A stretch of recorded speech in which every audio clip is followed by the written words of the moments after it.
Tell them run it all. What is going on? What is going on? Everybody in the house, what is going on? Wake up in Cleveland every single morning. I wake up, flex, thumb down, now check. No drip, this wet. Tell them run it all. No sleep, no rest. Might crash, might wreck. But first I stretch. Tell them run it all. I wake up, flex, thumb down, now check. No drip, this wet. Tell them run it all. I wake up, flex, thumb down, now check. No drip, this wet. Tell them run it all.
Two, check. Two, check.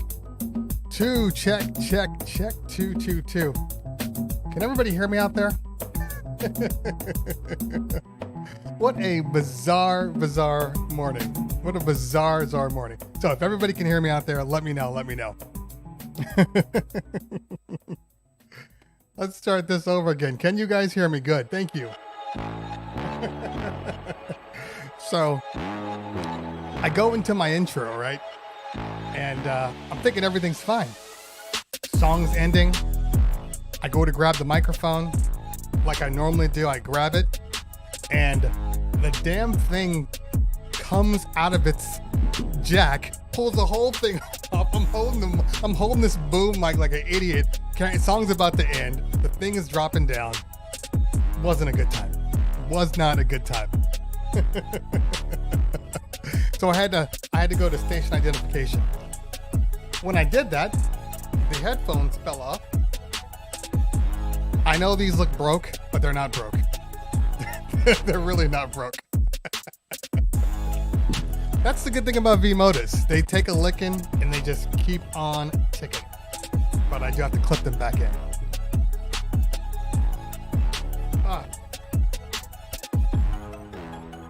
Everything's falling apart in here. Everything is falling apart in here. We'll get there though. We'll get there. So, let's try this again. Wake up in Cleveland. Good afternoon.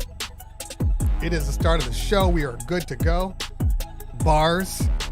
I want to thank everybody for hanging out with me, for getting in here early. I know we're starting on time. I wouldn't even say we're starting early. We're just starting on time. But appreciate you. Appreciate you for hanging out today. I'd like to give a shout out, and I'll probably be shouting them out for the rest of the day. Shout out to Georgia. Shout out to Hot Atlanta for handling things. Giving us a reason to appreciate actual democracy at work. They are a shining example of what you can do when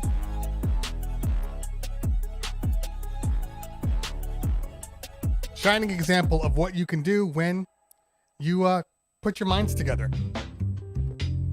You know, who would have thought that in Georgia, which has always been a Republican stronghold, that they could make this change possible? Who would have thought? Well, that was weird. Oh, I'm like, why is there a beep in my ear? Now I know why. But who would have thought that would have happened? I am very, very impressed by the fortitude of the Georgians. It's really impressive. You know, there's a lot of power in community. There's a lot of power in grassroots. And I am so happy that they got their shit together. I mean, basically, that's what we're saying here. I mean, when it's all said and done, they got their shit together. The country as a whole needs to get their shit together. Now, I'm not saying that one side is right or one side's wrong, okay? I'm just saying that if you want things changed, if you want things to happen, you got to get your shit together. You got to all come together, have one agenda, and use it. Use the power of the voice. Power of your voices supersedes all other things. They will tell you that your voice doesn't matter, but clearly, voices matter. Let this be a shining example of what happens when you actually use your voice. Now, again, I'm not saying right or wrong. I don't want my Republican fans to freak out on me right now.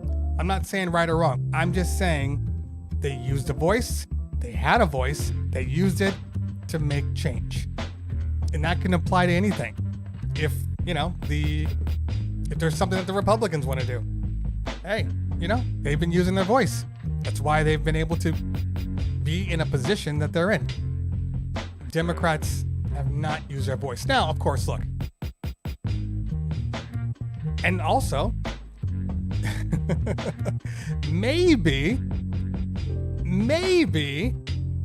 when there is time of need and people actually need money, like legitimate money to help them, maybe you won't have a majority leader that says, no, I'm not going to do it.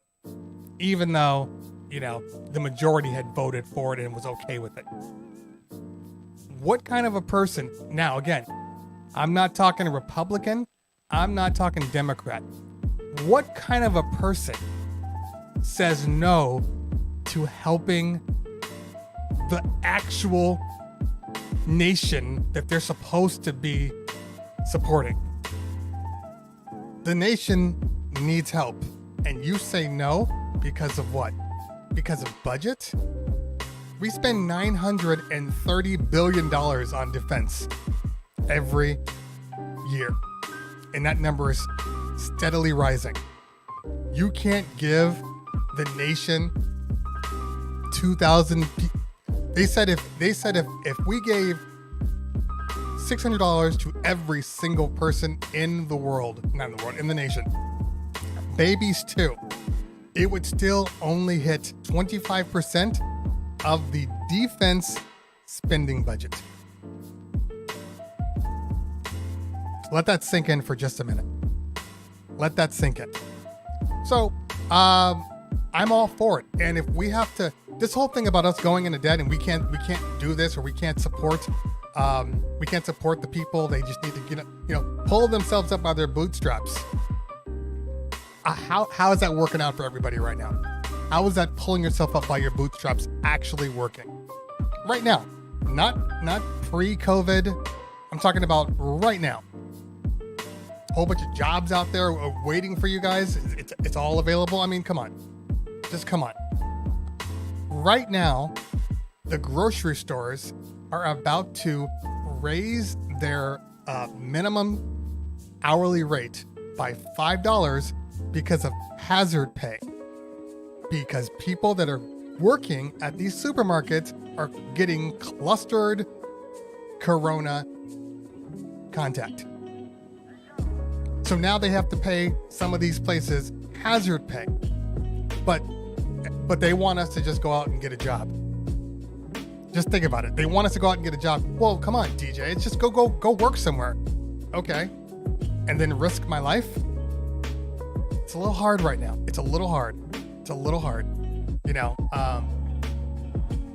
I am not convinced, in all honesty. I'll talk about that later. Oh, once again, wake up in Cleveland. Somebody made a joke and said, hey, it's not really morning anymore if you're doing wake up at 12 o'clock. the facts are, we wake up is a state of mind. Yes, we do have a wake up show at 9:30 in the morning, but it is a state of mind to just wake up to life, wake up to DJing, wake up to artistry, wake up to perfecting your craft. Just wake up to being a better person. New Year's resolutions are out there. Let's try to use one. So that's what Wake Up is. So Wake Up in Cleveland, 3 days a week. We do it on Mondays, we do it on Wednesdays, and we do it on Thursdays. Mondays and Thursdays, 9:30. Wednesdays, 12 noon. That's all Pacific Standard Time, as you all know, since you're here. A couple of things to mention right off the bat. Tomorrow, we have Tweak Music Tips' own DJ Kova in the house. We're about to get spicy in this piece. That's right. We got Kova in the house. Next week, I still got some unconfirmed, but one that is already confirmed. We have DJ Rhett Maddock from the Beat Junkies. He will be here. And I think, hopefully, I'm going to lock down 69 Beats. He will be on also. And I want to point out for everybody out there, Monday the 18th is my birthday. It's my birthday. So on Sunday, we are going to do a 12-hour stream. 12-hour stream. So that's going to go from 1 o'clock to 1 p.m. Pacific Standard Time to 1 a.m. Pacific Standard Time. I'm not going to pull a Miss Ninja and do 24 hours because that's insane, but she's also insane. So I'm going to do just a standard 12 hours, which is still hard. Don't let anybody fool you. 12 hours is serious. My boy DJ Unique, who's like a workaholic. He's like, workout guy, super dope DJ. He tried to do a New Year's 24 hours and he lost it at 21. He was like, I couldn't do it anymore. My back couldn't hang, all of these things. So yes, on Sunday, I will be doing a 12 o'clock stream. We're not gonna, if we get some raids, that'd be great. Raid parties are always fantastic. Because the following day, I'm not gonna say what it is, but I have a very, very special guest on my birthday. A very special guest. Guest of the year. So in just a few minutes, let's not talk about the guest of the year when obviously we have the guest of the decade in the green room right now, DJ Miss Ninja. We can't make her seem like she's, inadequate. Guest of the year, guest of the decade. This woman is legitimately single-handedly pushed the bar up for DJ streamers out there. So we are going to bring her on in a minute. She's in the green room. Her green room is looking wonderful with all of her standard studio stuff. I don't see any bananas though, but I do see some little squishies. I don't see any bananas yet. We need some bananas on. What have I been doing since Monday? Well, obviously, if you guys watched my video, I mentioned New Year's resolution. I'm going to improve my scratch DJing. That was really, really important to me to do. So improving my scratch DJing. I have been DJing every day since, we're all DJing, but I've been scratch DJing, scratch practice every day since January 1st. And I want to say it's going well. I'm going to do another video, hopefully on Friday, or I'll probably do them on Mondays. So I'll do an update on Monday, but I can tell you this right off the bat. I have seen improvements just by scratching for 1 week, 1 hour a day. And more importantly, what I realized is there's a lot of scratches that I knew, but I just wasn't putting them in the right place. I wasn't slowing down, trying to do everything at once. You can't do 40 scratches at one time. So you might as well focus on improving the one and then go to the second one, then go to the third one and then put them together. So that's, let me make sure my thing is up here. Yeah. So that's, are you learning new techniques? Of course I'm learning new techniques. Look, this is a full-on year thing. So we're doing every single day. I will be learning all the new techniques. I will be learning all the techniques. And it's been interesting. But like I was saying, there was a couple of things like I have my go-to scratches. They work fine, but I've always wanted to just really flow from, one scratch to the next, to the next, to the next. And I didn't have that. That was what I was struggling with. So I have a scratch. Oh, this is great. Here's a crop scratch. I got that. Okay. Here's transform. Okay, I got that. Here's a baby. Here's a chirp. I got that. But I couldn't put them all together. Just in the practicing, it's really improved. First off, it's improved how they sound, because that's one thing that people take for granted. They take for granted how a scratch should actually sound. So that's and that's what, right off the bat, I was like, oh, well, like my transform doesn't sound like that. Oh, because I'm not slow dragging on the third open and close. That's supposed to be a drag right there. Because if you listen to every single DJ, they have the transform has a certain sound at the end, and I wasn't getting that. Even my chirps, like my chirps have always been fine, but then I realized, oh, I'm not pushing the record hard enough to get the chirp to be a higher octave. Octave?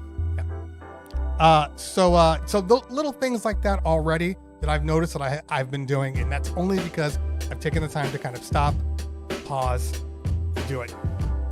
But it's also helping me as I'm watching other DJs scratch, because well, I'm now seeing things that's like, oh, so that's how they're doing that.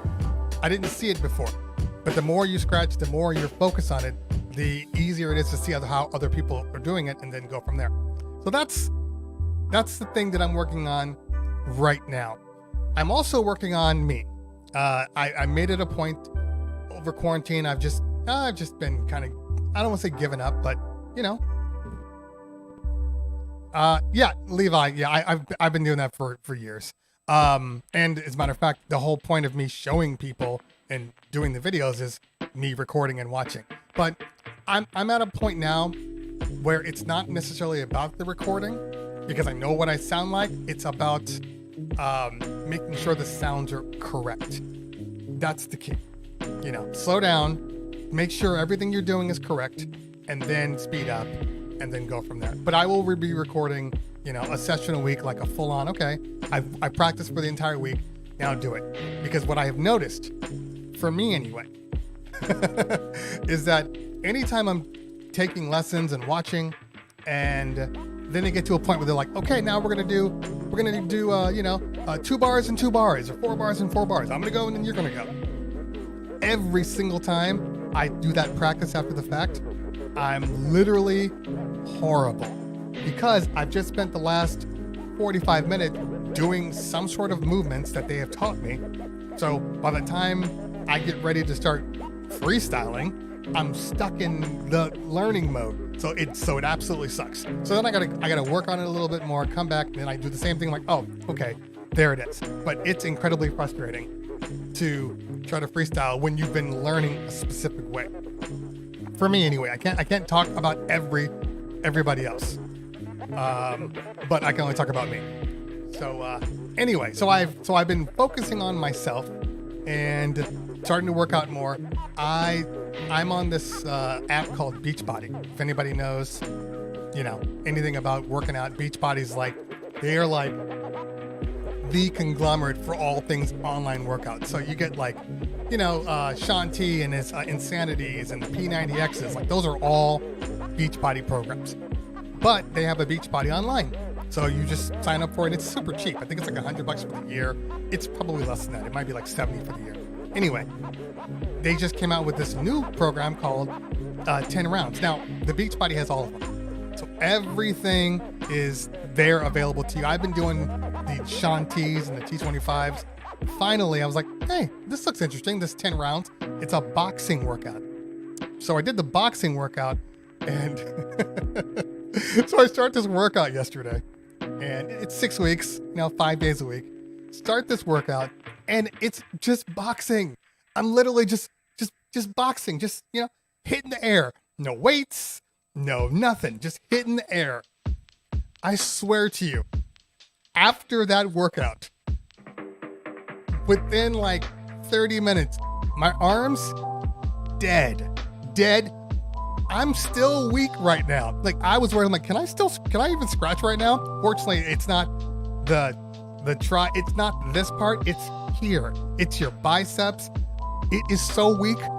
I was trying to drink something yesterday and my arms were so tired. I was like Donald Trump trying to sip water. I needed to do two hands. So it's been tough, man. That was one day. I still don't have my arms back. But I can't be that weak. You're right, T Diesel. You're right. Fair enough. So I'm really excited for this workout. Boxing is no joke. It is no joke. And we'll talk to Miss Ninja because she's not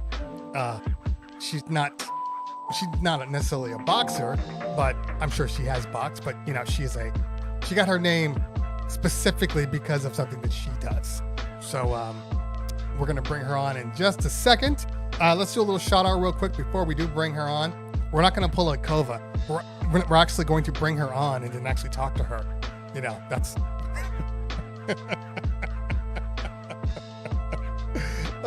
it's like we got Miss Ninja on, but we also have this conglomerate company that's going to do he did that to me too. We've all been there. One time, Mojax and I were on one of the shows, and I can't remember which manufacturer he had on, but it went for so long. We came on, did our 5 minutes, then the manufacturer, and then we had 5 minutes after that because then we had to get on a raid train or something like that. And I remember after the fact, Cole was like, "Hey man, you sorry it went so long." We're like, "We shouldn't have even been here. This was pointless." So we've all been there at certain points. Kova will tell you that sometimes he tries to do too much.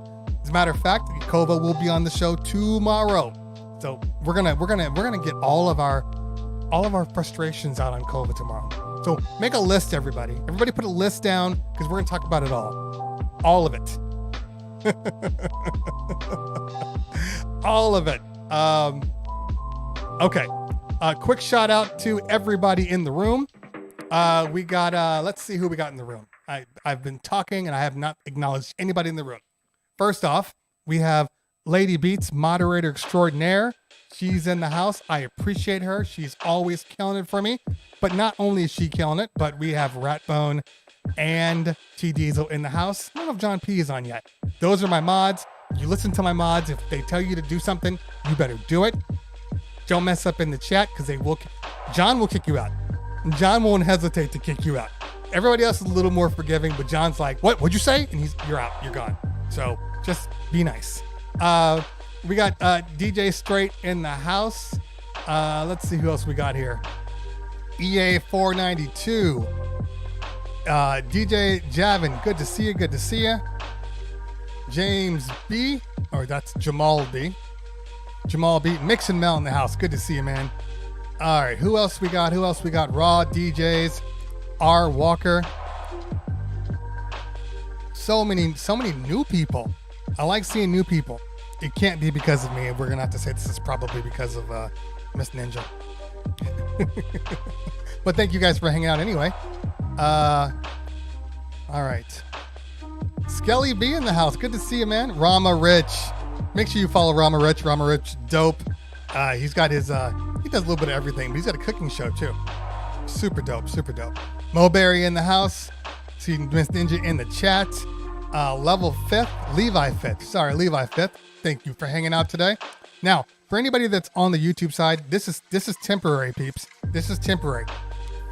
In the next couple of weeks, we will pull YouTube from the live stream only. This will only be a Twitch stream. We will do the replays on YouTube, but this stream will only be... Oh. My son's telling me I have a raid. He won't even let me acknowledge people. I have to acknowledge the raid immediately. So let's see who gave us the raid here. Let's see, activity feed. Got to go back up here. DJ TLM with the raid. TLM, hey, I was just about to acknowledge TLM. See, my son, I think my son should be my my stage manager. Then he would like knock it out for me because I'm not that good at it. But he comes in and pauses because he knows I'm about to yell at him. Pony Boy in the house, but TLM, thank you for the raid. Appreciate you. For all you guys that have just come from TLM, we do have DJ Miss Ninja in the house. We're going to be bringing her on in like 2 minutes. But basically, this is a talk show. Wake Up in Cleveland. We talk about gear. We talk about the state of the world as far as DJs are concerned. Maybe even a little politics. Not really. When I say politics, it's really just me talking about politics and ignoring everybody else. And then we also talk about just the guests. We have live interviews. We have Miss Ninja on the show today. So that's what we are going to be doing in just a minute. I'm just trying to acknowledge everybody. But TLM, thank you for the raid, fam. I appreciate you. Make sure you guys are following TLM.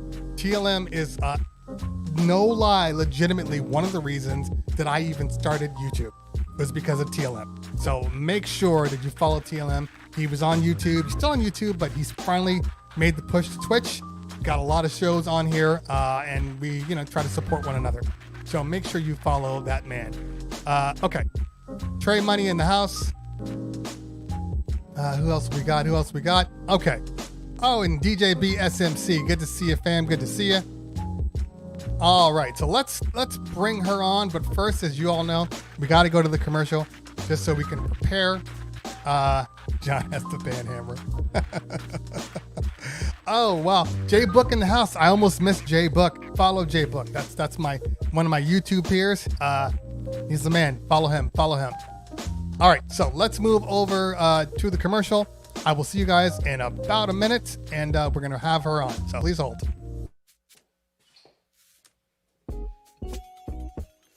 Okay, look, I know you think this is a little weird that we're sitting here talking and I just left and I was in a completely different outfit. Well, that's future me. I'm past me. So what I want to talk to you guys a little bit about while they're setting up for this next guest that's coming on, and I'm sure they're going to be dope, but I want to talk to you a little bit about ways to support the channel. You see, there's a lot of work that goes into this channel, and the only way to keep it going, the only way to keep bringing on new people and upgrading the sets and upgrading the intros is by you supporting me. So there's a couple of ways that you can support me, and I'm not sure that a lot of you know this. If you're new to Twitch, you want to look down right here. There's a little subscribe button. That's the easiest way to support me. It's like $5. It's like buying me a cup of coffee. If we're at the bar, you're buying me a beer. If you're feeling a little more generous, maybe you want to gift somebody a free sub. If you are a Prime member, you can use your Prime membership. You get one per month. You can use that on me. It doesn't cost you anything. Now, if you're sitting there on the YouTube side, you can also hit that membership button right there, or you can give me a super chat and then send me off a tip. Look, I know that times are tough, money's tough, and I know that what I'm asking for some of you people might be a little too difficult. So there are other ways that you can help the channel. You can host the stream, share the stream. If you're on Facebook, if you're on YouTube, share the stream to everybody. Get the word out. That's the easiest way to help me out, and that doesn't cost you a dime. Those are just a couple of ways that you can do this. I think they're coming back, so I need to get out of here. Just remember what I said. We'll see you soon. Bye. All right. I believe we have Miss Ninja in the house. Give me a little hello. All right. Am I too loud?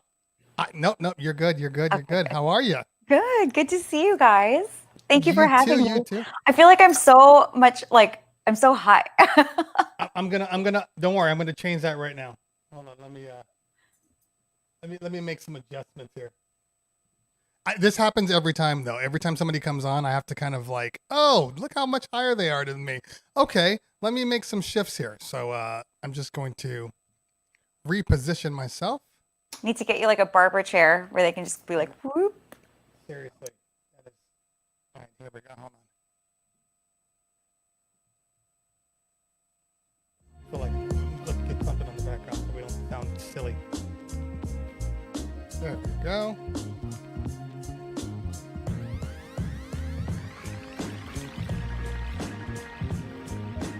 I could watch you do this all day. That was fun.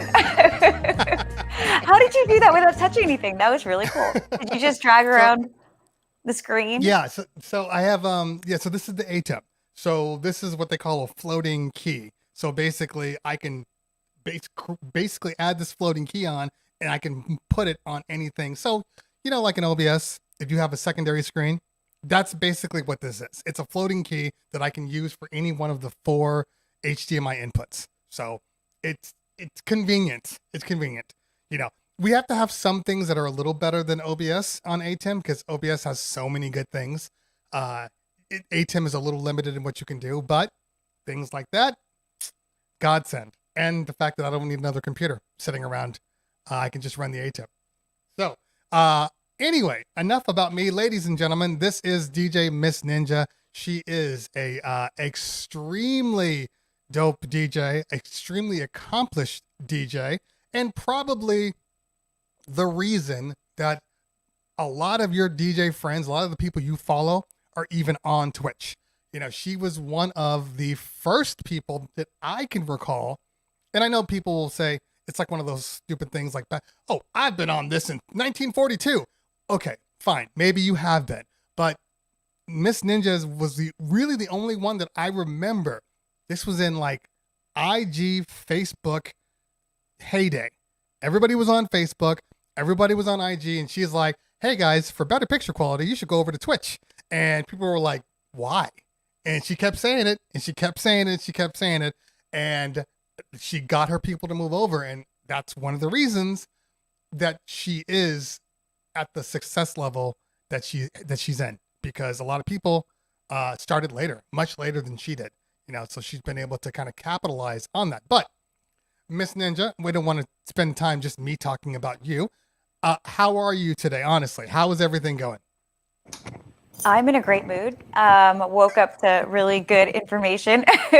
You touched on it a little earlier, so not going to get into politics, but I'm very pleased with the turn. I feel like we've endured 4 years of madness, and I just, what I'm really excited about is not feeling like I have to watch the news every day. I have never watched so much news because there's no way to escape it. It became like its own reality show. And I'm kind of happier, paying attention, because you have to pay attention. We are really the people that govern this country when we're aware. I think for too long, we all checked out and kind of just let everyone else run the show. We're like, we have these elected officials.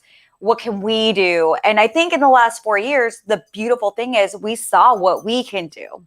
So it's not time to go back to sleep by any means. But now, instead of focusing on shenanigans, I think we can actually use a lot of the movements we've created to actually, see some change in the world. So that's why I'm in a really good mood. Yeah, it's very weird the way the world works, because most people, I think a lot of DJs, for the most part, happen to be Democrats. I think that's just the nature of the business. It's like being a professional dancer, and you know what I mean, and not being open-minded to gays and other ethnicities. I think it's not really possible. You're always exposed to these things, so you kind of have to be open-minded. And it's funny to me because so we take the presidency, and some people would say we didn't, but we take the presidency and we're all looking for that secondary stimulus. And by the way, this is a US thing. All other nations, all other real nations are taking care of their citizens in some form or another. Well, you hit it on the head. It's something I've been talking to my husband about so much, where, our military budget is so bloated, and if the government isn't here to take care of its people in a time like this, then what are they here for? What are they even here for? Why do we care more about starting wars and installing democracies in other countries when we aren't even taking care of our own democracy here? Exactly. Yeah, we're in a very weird place. I just think we are confused as a nation. Everybody's doing everything the old ways.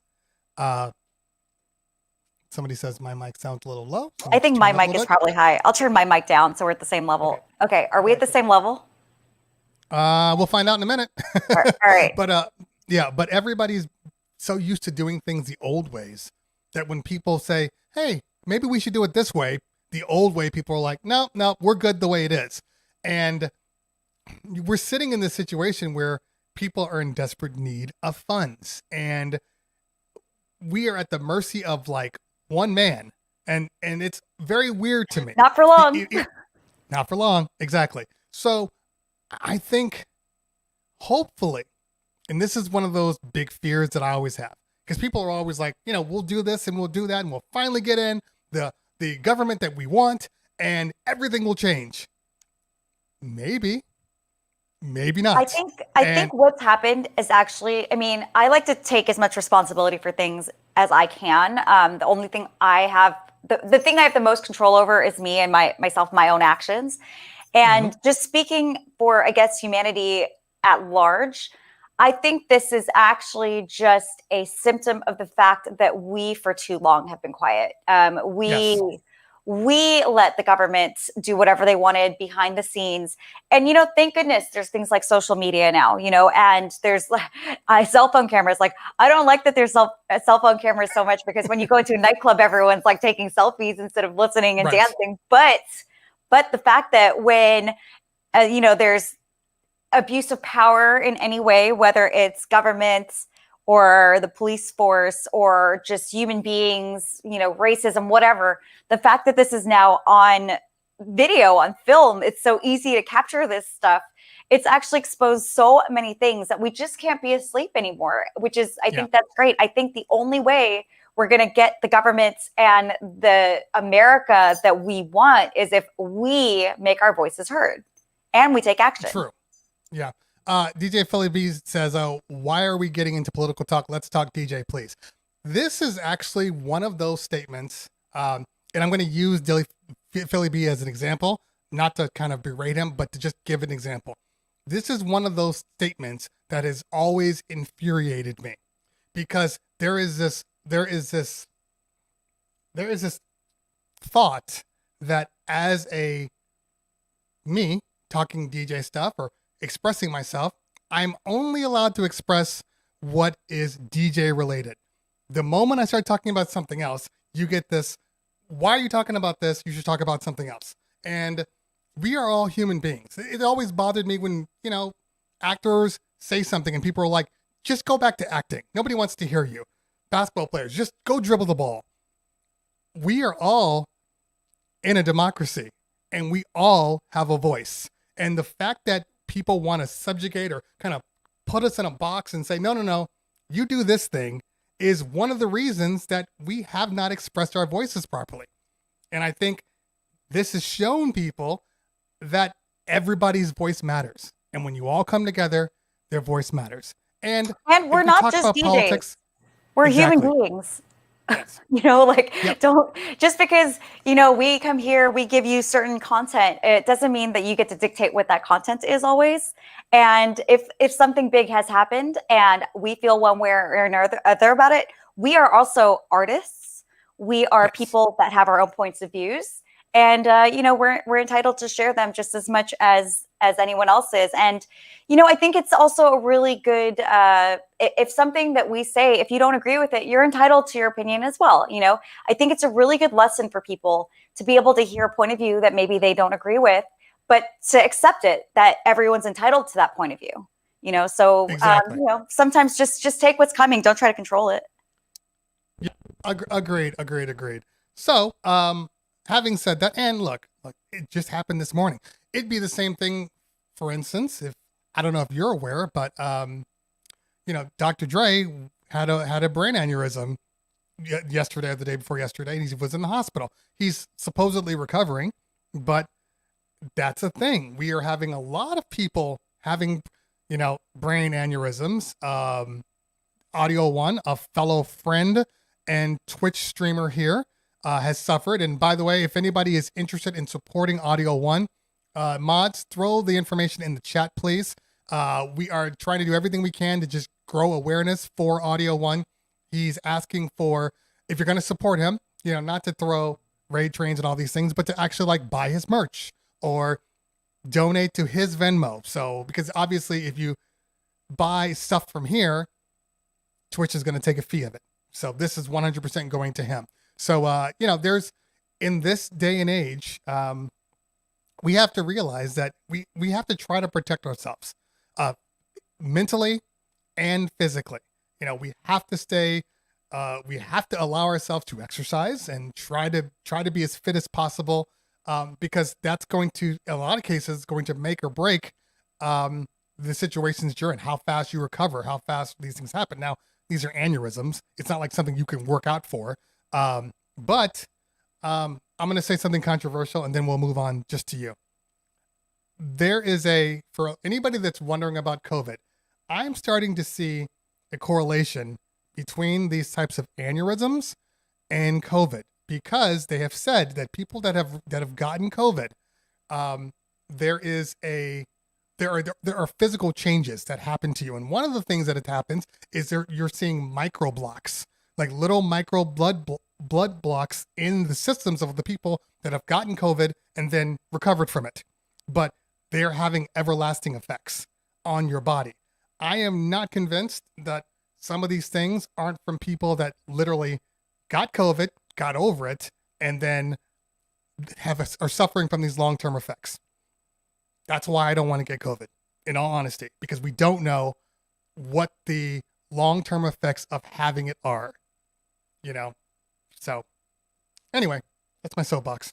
Because everybody just go out and get COVID. Just, we have to live our lives and we have to just move on, and we can't just sit here. So just go on and get COVID, and then we'll heal, and then we'll be better, and then we'll be safe. That's not necessarily the case. Is all I'm saying. How people that don't understand science, and I think it's just ego, because everyone likes to have an opinion about everything. But I know what I know what areas I'm well educated in, and I know when to trust other people that are experts, and this distrust of expertise, it's so bizarre to me. Like, have you seen Idiocracy? Yes, exactly. It just feels like that. It's just like, why are we not trusting people that have elevated themselves to a position where they are trusted by the entire, is the whole world against against us? I went to school for this for 20 years, and you don't trust me, but you are a janitor at a high school. It's and it doesn't make any sense. My sister's a doctor. She's put her life on the line for everybody. And I have a vested interest in making sure my sister stays alive. So if anyone's not here for this conversation, there's a lot of other channels that are live right now. You don't need to be here. No one's forcing you. But, we're going to have the conversation we want to have. Yeah, exactly. And that's actually funny because on my wife's side, we're Jewish, whatever. Doctors and lawyers are kind of a thing. So if you're not a lawyer, you're a doctor. And one of the doctors is a virologist. So this is kind of what he does. And he's been doing all the tests and everything. And he's like, I will let you know when I think you should get it, and yada, yada, yada.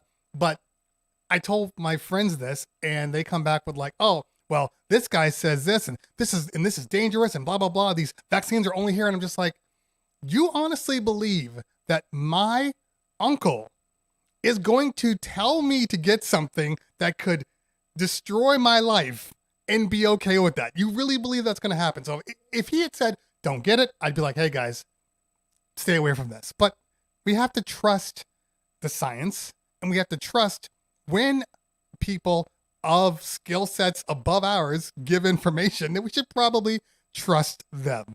Not everybody does it for the right reasons, but like I said, I don't think my uncle's trying to kill me. People should listen to information, have a space in their brain reserved for remembering that we are maybe not experts in certain things.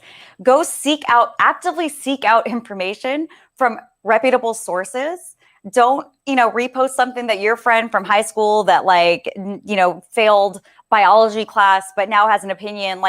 Don't propagate that kind of information.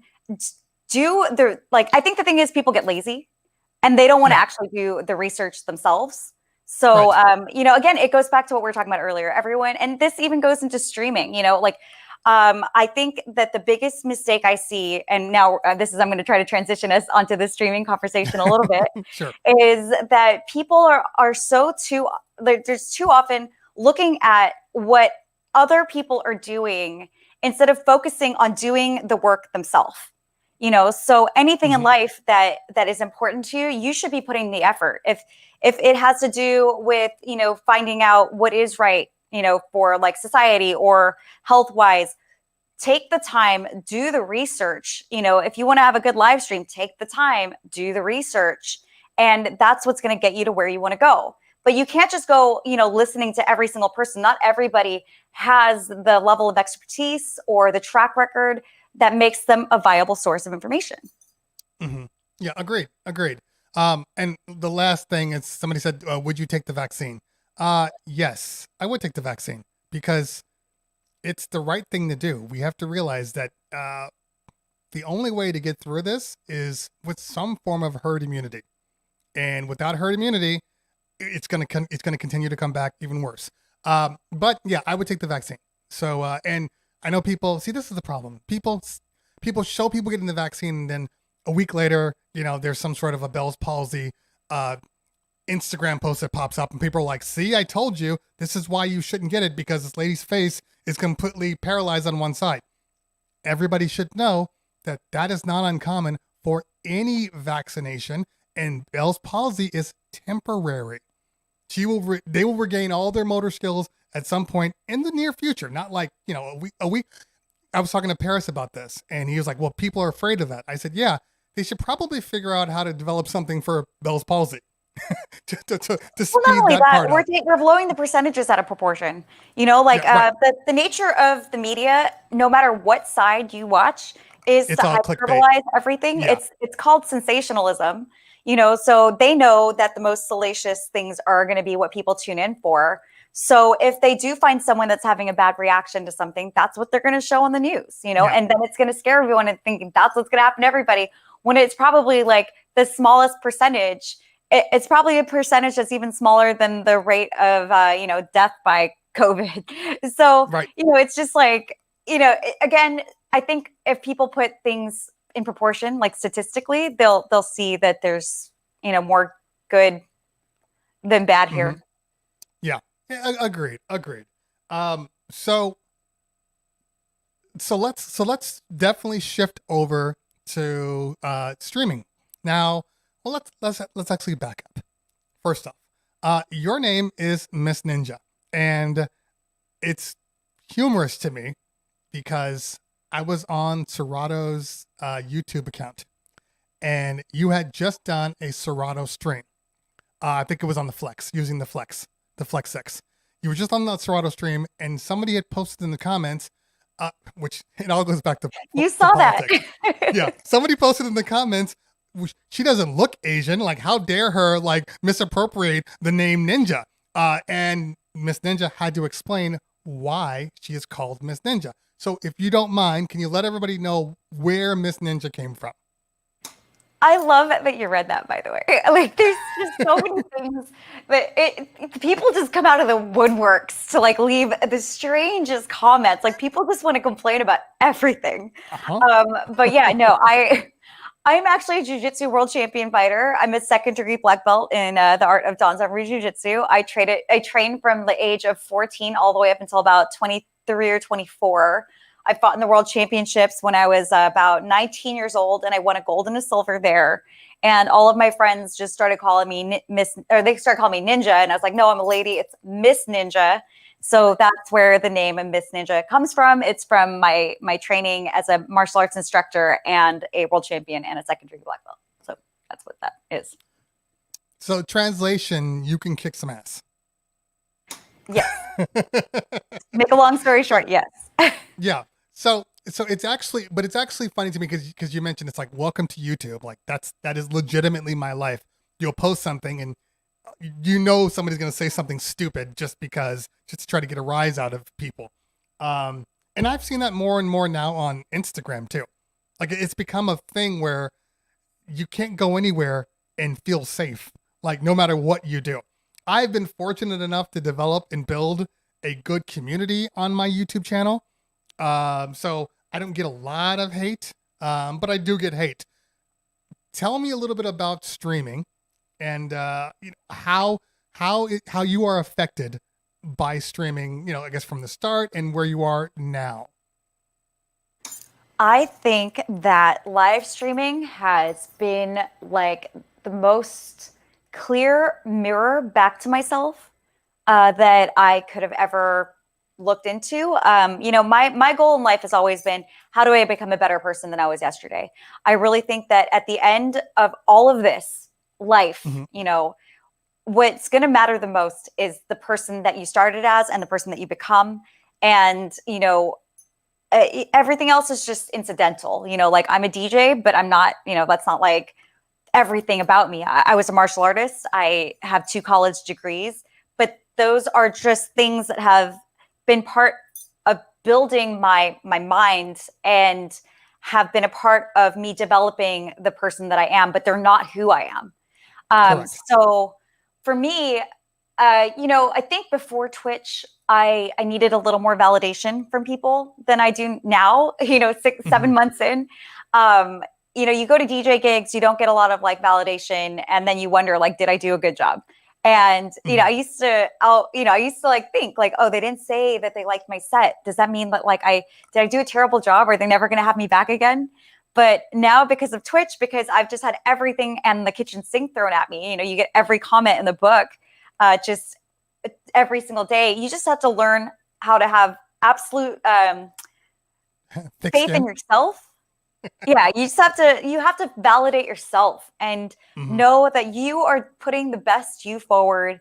You're doing the best that you can do, and that is all you can do. And you should be proud of yourself for it and not worry about what other people say or think about it.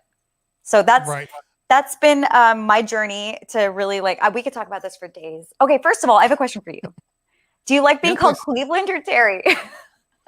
This is one of those I think it was after the IG video that I posted it's a thing for whatever reason. It makes sense, I guess. If you're a DJ, they think that usually your first name is probably where you represent. So they just thought I was from Ohio. Oh, I'm representing Ohio. No, Cleveland is my first name. Terry is my middle. But in all things life, everybody calls me Terry. That is my name. But people that either don't know me or professionally call me Cleveland, and it's fine too. Like my sister calls me Cleve. That's her thing. That's her thing for me. But for the most part, everybody calls me Terry. Sometimes they call me CT. I respond to all of them. But they're both my name. Cleveland is my first name. Terry is my middle name. I've known you since before the Twitch days. Like I've always had more of a tendency to want to call you Terry, and then I just wasn't sure which you preferred. So I just wanted to get that out of the way. You should call me Terry. Okay. Not everybody should call me Terry, but you should call me Terry. Well, if I've known you before this, if we are friends, or if you are a manufacturer sending me shit, you can call me Terry. Everybody else can call me by my government name. That's all. Only my parents call me my real name. So I don't even talk about it on Twitch. Every person in my life, except for my husband and my brother and sister, they call me Ninja. So that's what I'm used to hearing. When someone says my real name, I feel like I'm in trouble. But it's funny though, because your real name says a lot more about you than your DJ name. It is an appropriate name. You know what I mean? As you describe yourself and what your dreams are and your aspirations and your goals, your name actually makes more sense. But that's okay though. It's okay to have a hidden identity. I love that you said that, because it actually I felt that way too. I was like, this is actually that could have just been my DJ name. Right. But so the whole Twitch process, the things I've learned are just how limitless you can be when you take it's when you get into the world, the technological space. Really, it's up to you how much you want to put into it. How creative you want to get. It's only limited by how much you want to learn, and then how much time you want to put into creating everything else that goes with the things that you just learned. So, I didn't even know what OBS was, before March, and when I started on Twitch, I actually wasn't on Twitch. I was doing this thing called quiet events. Do you know about them? The silent disco. Yeah. Yeah. Right. So they started this thing where it's a silent disco battle online. And I was a lot like other people where I was like, oh, I don't know anybody on Twitch. No one's going to watch me. I'm not even going to bother. So I was doing like IG lives with Snapback. Mm-hmm. And then I was doing quiet events just because I love DJing. I wanted to DJ somewhere. And I was like, well, if they have an audience, which, like you always assume someone else is going to be able to give you something more than you can get for yourself. You can build for yourself. Right. I don't know why we sell ourselves short that way. But I did that for a good month and a half where I was like doing 1 day a week, streaming to their platform. And the people that were watching me on Twitch, I was just telling them to come to this other platform. And then I realized one day, I'm like, why am I doing all this work to build someone else's platform? And I was like, I'm not doing this anymore. I'm going to focus on my own Twitch channel. And as soon as I made that decision to 100% focus on Twitch, everything just started like blowing up.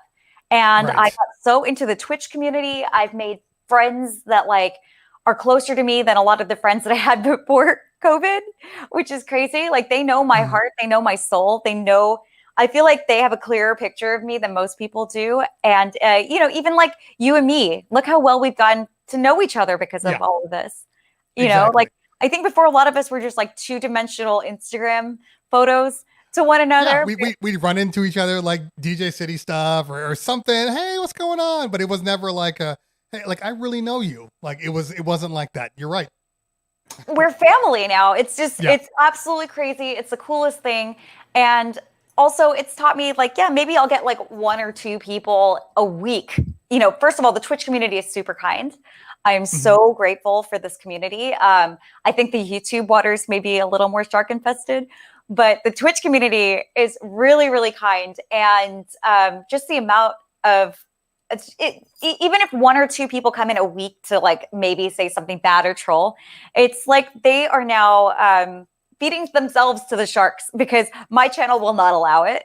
I have my ninja army that like takes care of the chat. They know we're trying to build a community of good vibes and music and just friendship. So if anyone tries to come in and disturb that, they pretty much sign their own death certificate at that point. Well, but it's funny you say that and you're right. YouTube is completely open, shark infested waters. Anybody can find you. When you're live, you're just there. I have found, I did this one stream once and it was a Matrix stream and it was Matrix. So the vibe was always going to be industrial beats and, just fun like the Matrix. Anyway, I'm playing this stuff and dude pops on YouTube and I'm on Twitch and YouTube. I was streaming to both of them and just starts talking trash. Why are you even playing this? Because of this, I'm unfollowing you. Like that's a big thing. I'm unfollowing you. And I'm just like, it's okay to just not like a certain type of music and let it go. Like nobody needs all of your opinions, and I think with Twitch versus YouTube, the number one thing I think we all have going for us is that there's no dislike button on Twitch. So we are living in this like nice, clean world with no garbage on the ground. It's just everything's perfect. And if somebody even has something bad, either they have to physically say it. And if they do, your mods might get to it even before you even get a chance to see it. But like with YouTube, I'll pop a video on or pop a stream. I'm like, oh, look, there's 5 likes. There's 5 dislikes. And it's been 3 minutes. And my video is 14 minutes long. How is that even possible? And so you just kind of roll with it. But Twitch, that's the only thing I will say about Twitch is like there is this kind of glossiness to it because people can't really talk trash anonymously. They have to do it to your face, so people are a little less likely to want to do that as much. Which I think is a great thing. I think the second people start dehumanizing the streamers or each other in the chat, then we get into some real problems because it really allows people to bring out the worst in themselves. And the more people are allowed to exercise the worst in themselves, the more you'll see it actually start to filter into their everyday behavior. Like once you start exercising that muscle of complaining or unkindness or any of that, it just becomes easier and easier to do it in larger situations. So, again, I just think it is really important for us to remind our communities to treat each other with respect. Just because you are just a screen name in the chat, or I'm just a person on your screen, doesn't mean that we're not actually all people on the other end of this. So, like, I'm glad there's not a lot of ways for people to spam you with like dislikes on here, and again, like I got this guy in my channel that, what was it yesterday or the day before? And he thought because he threw like 50 or 40 subs at me, he kept like throwing subs like subtly, and then like getting more loud about it. And then he started whispering me for like my personal information. And, first of all, I don't check whispers a whole lot. There's just too many of them. And I definitely don't check them while I'm streaming. And when someone starts yelling at me to do something, the likelihood of me doing that thing goes dramatically down. So then, my husband was modding. I had all my mods in the chat, and they were like, and the guy speaks German, by the way. So they were translating stuff back and forth. My husband was like, I'm her husband, like you need to leave her alone, this and that. And he was like, one of my mods timed him out. And he's like, I dropped 50 subs and then I got banned from the chat, this and that. And they had to explain to him, look, you don't buy the DJ by dropping subs. They don't owe you anything. If you drop subs, you do it because you want to support the stream. You don't do it because it's an exchange. It's not, you're not getting an exchange or access because you drop some subs or bits. And that is, I don't know if that happens more. Probably happens maybe a little more to females than males. I would assume. I would say so. Yeah, definitely more. But you will see it happen to dudes, especially like the bigger guys. Like if you're a 4-color Zach or somebody like that, and they know that that's the way that they're going to get acknowledged is by dropping serious things. That's a thing. But I think, and we'll talk about this in just a second. I just want to give a shout out real quick. Shout out to Tweak Music Tips in the house. What's going on, fam? Good to see you. Shout out to my Scratch Academy fam, Gravity One in the house. Good to see you, man. Good to see you. Thanks for hanging out today. Who else we got? We got Kalilos. We got Universal Will. Who else we got here? Who else we got? By the way, again, if anybody didn't know, Tweak Music Tips will be on the show tomorrow. Let's hope DJ Kova does not forget. It's early, but late, but early for him. Just pretend it's a show and just check on. That's 6 a.m. for him, huh? Yeah. And we're getting word that apparently the riots are getting worse at the Capitol, which is to be expected. When people don't get what they want, for whatever reason they riot, which is strange to me because when another group was rioting, it was thugs and violence. Not the case here, apparently. Must be in a different world. Okay. Min's at the DJ. Terry Selton give me his personal information despite making it rain on his channel. I don't give personal information out either, to be honest with you. Because I will get people that either want to be on the show or have something that they want to not sell to me, but want me to promote. So they will throw things on and then, act like, oh, hey, why didn't you? And like, because that's not why you throw money. You throw money because you want to. So if you're expecting something, don't throw money because even if I want to, it's never going to be my thing. It's just not my thing. Well, the crazy thing was he thought by saying, I want to drop 50 more subs, but I'm not going to if this happens. And I was just like, I don't want your subs. I don't need your money. Yeah. Like, I'd rather just ban this person and never have to deal. Like it's what 50 subs is worth to me. That's nowhere near the price of my sanity.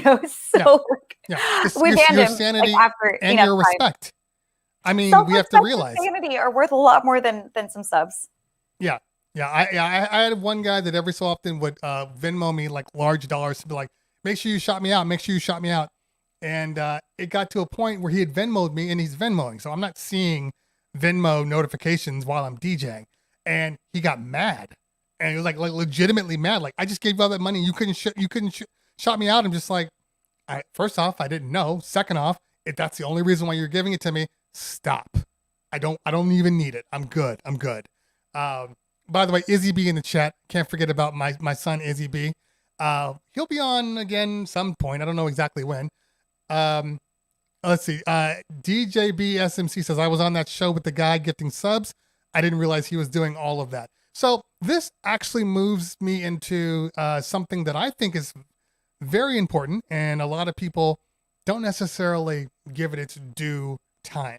And that is being a being a female in a male-driven industry.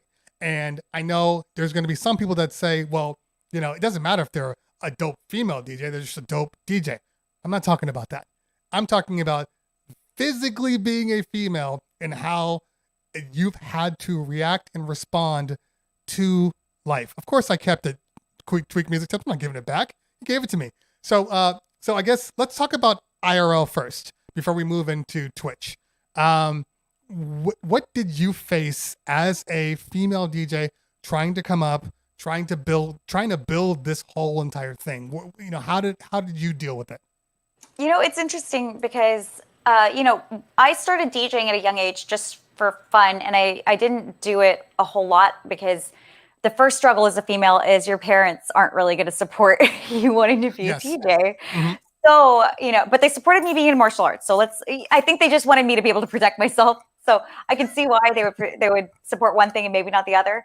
But I am no stranger to being in quote unquote male dominated industries. The martial arts world is mostly male. I was working in banking, which was mostly male, you know, and then now DJing. So I'm no stranger to it, almost to the point where it's probably harder for me to notice than it is for most people, just because I've been doing this for so long. But, you know, when I started really getting into DJing full time, that was about 13 years ago.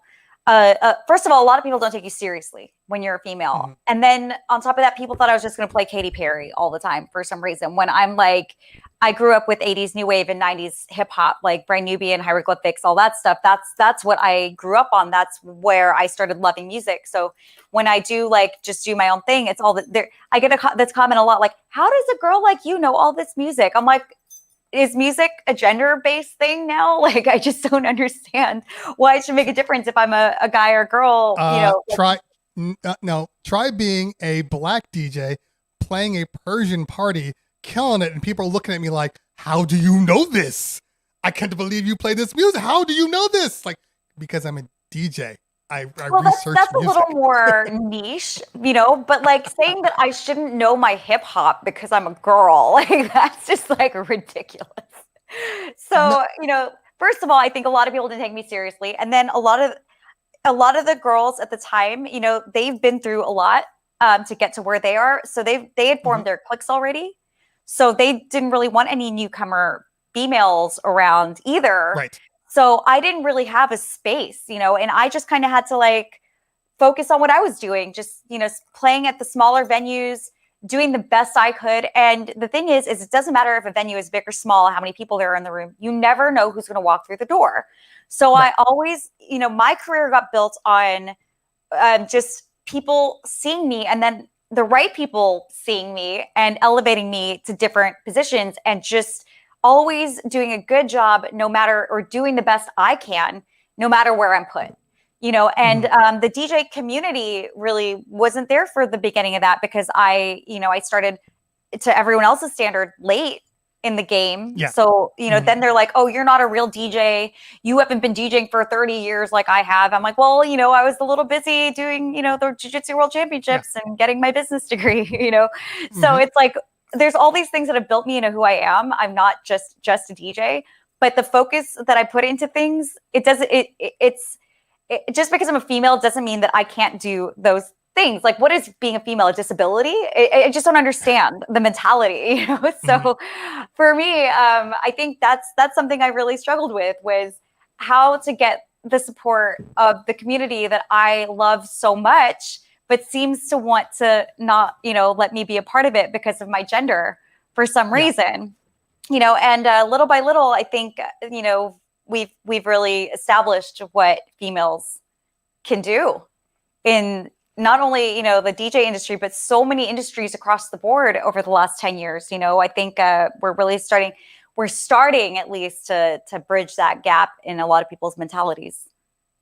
Yeah, and I know Meowington said, "I hate this question. 2021, women can do what men can do." I'm never going to disagree with that. I'm only speaking about the social understanding of it. I love talking about it, to be honest, because it is the elephant in the room a lot of the time. I mean, there's still some people that'll be like, oh, the reason that she's doing well is because, she's good to look at or she's a female, right. Which is really ironic because the nightclubs, the bottle service clubs wouldn't book me because I wasn't sexy enough.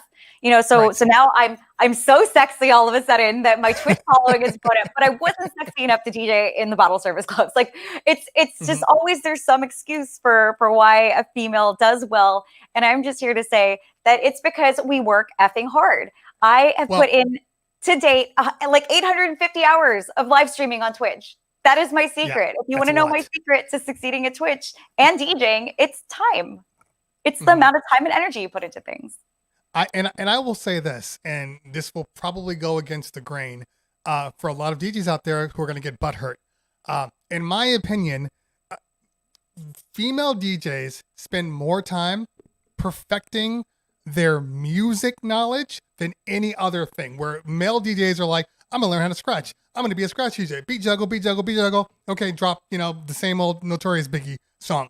But females will actually take the time and develop a database of music that is wide open. Because I can't tell you, my favorite DJs have typically DJs that play the right music for me have been female. You play great music. Oh God, I'm freezing on her name right now. What is her name? Snapback her too. Does a night show, the super night show. Bella? Late night. Bella. Bella's understanding of music goes far beyond most DJs that I know.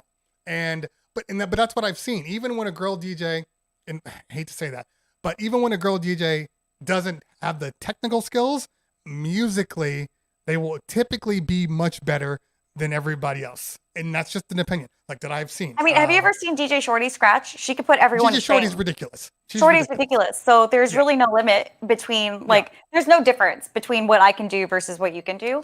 I think, and this might be an unpopular opinion, but I'm going to say it. I think that women are typically raised to be aware of their surroundings and the feelings of the other people in the room. And I think men are typically raised to focus on themselves and, go do you, and I think what we're seeing is the empathy that women have really developed because of our social upbringing and our mindfulness to how we're supposed to care about how everyone else feels for some reason. And men are not raised that way. I can be a lot more empathetic to what people might want to listen to, what people might want to move to, what people actually want out of a DJ set. Like, I don't know a lot of people that want to sit through an entire battle routine, unless you're there specifically for that. If I'm tuning into craze, I'm there because I want to watch some crazy cuts, and all of that stuff. But the average listener, when I was all the private gigs that I do, they actually say, don't scratch. We don't want any scratching.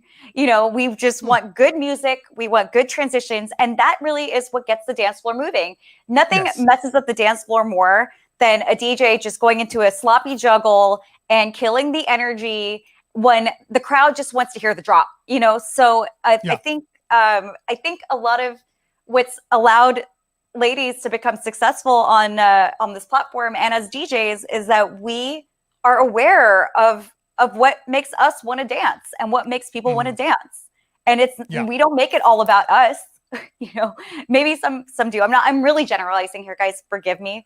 But I think we are more about what's happening in the space, what's the energy feeling like versus, hey, let me go show off real quick, Right. Yeah, no, you're right though. I mean, you, Bella, Angie V, as somebody said, Kuiper's dope. Yeah. All of these people. Kuiper is a legend. Yeah. Legend. She, what's your friend? The ASMR girl. Oh, Lonnie. Yes. Lonnie Love. Lonnie Love is dope.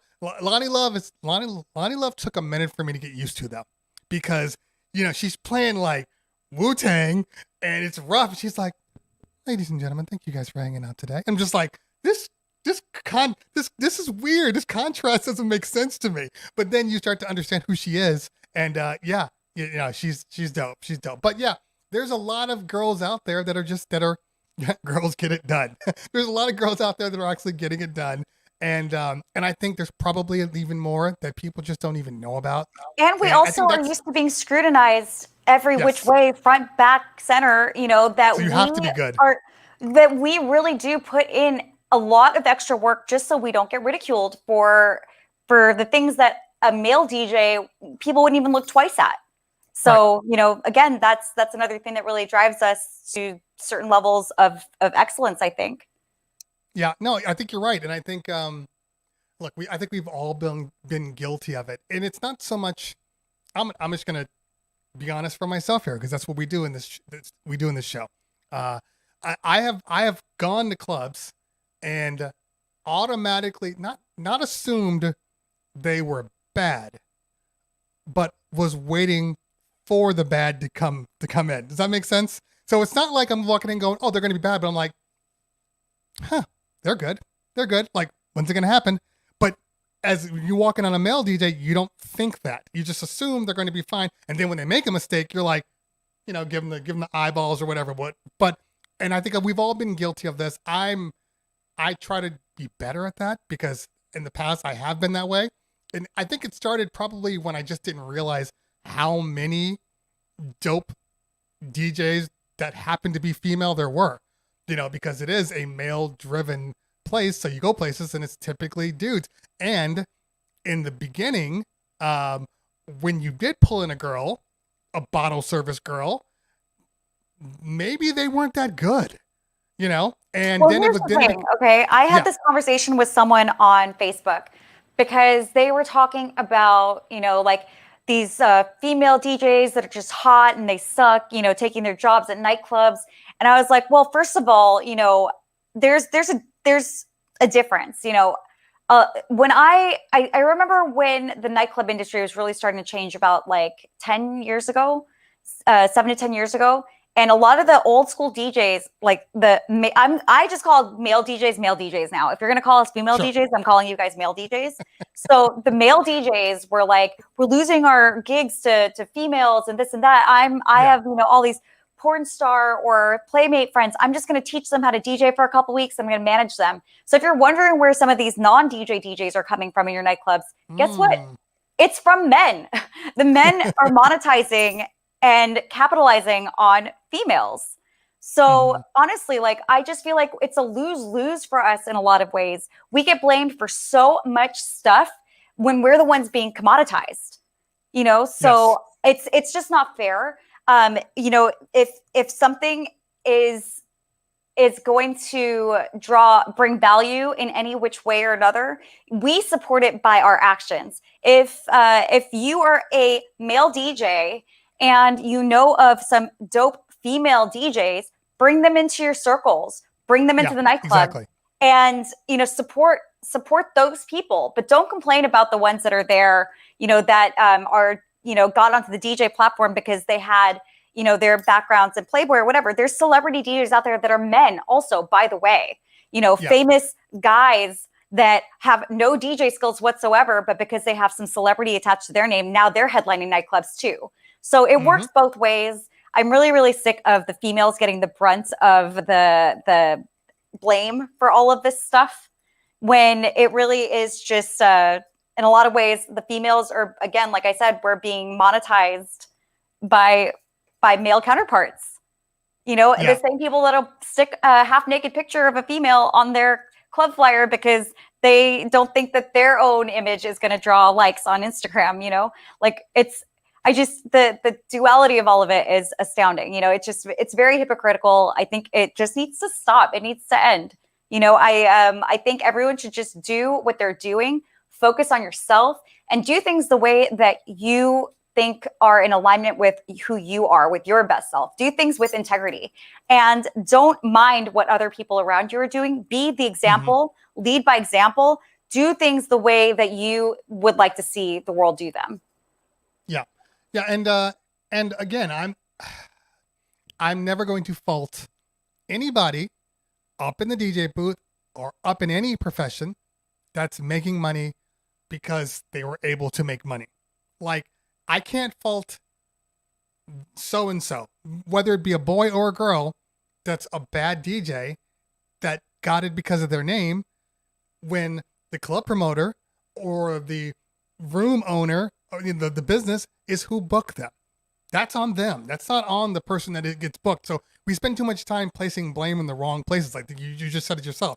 Don't blame the girls up there the half-naked girls who just learned how to DJ.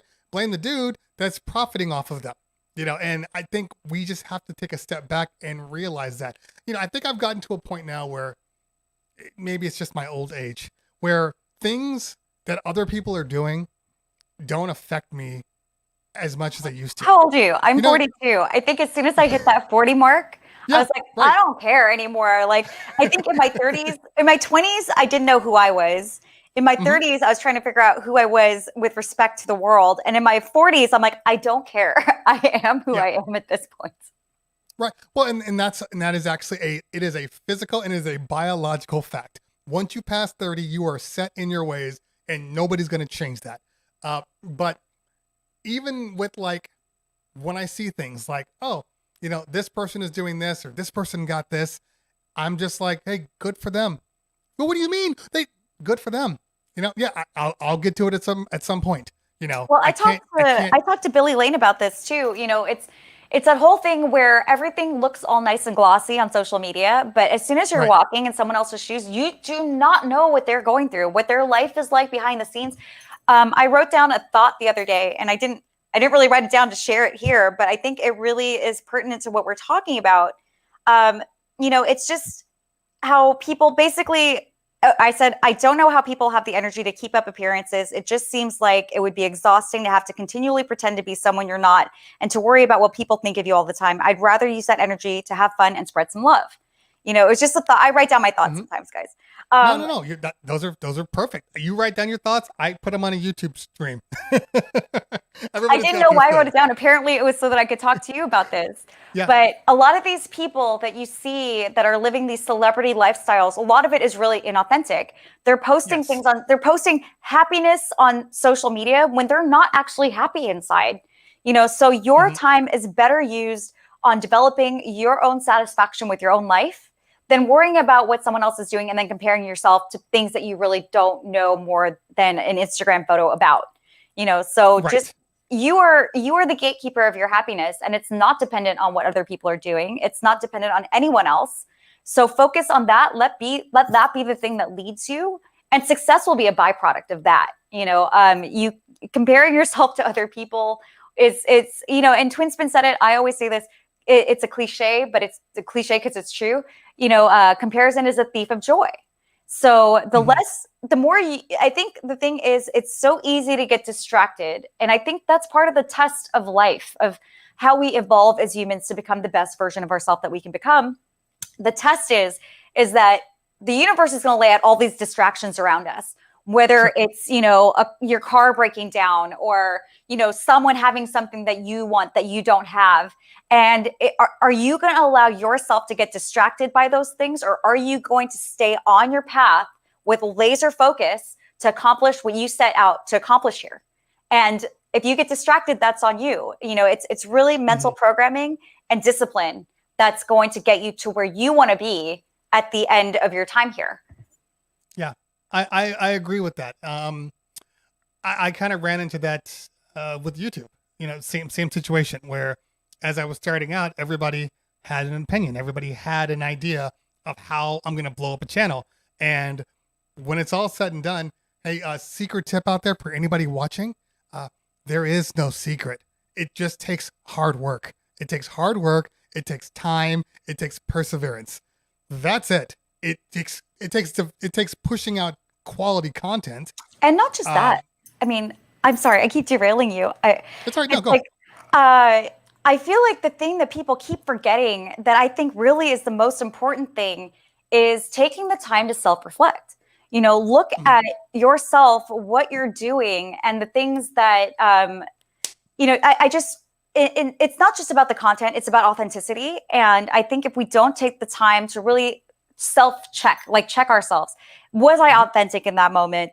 Was I bringing my best self forward? Was I being my true self? Was I trying to manipulate people to get what I want?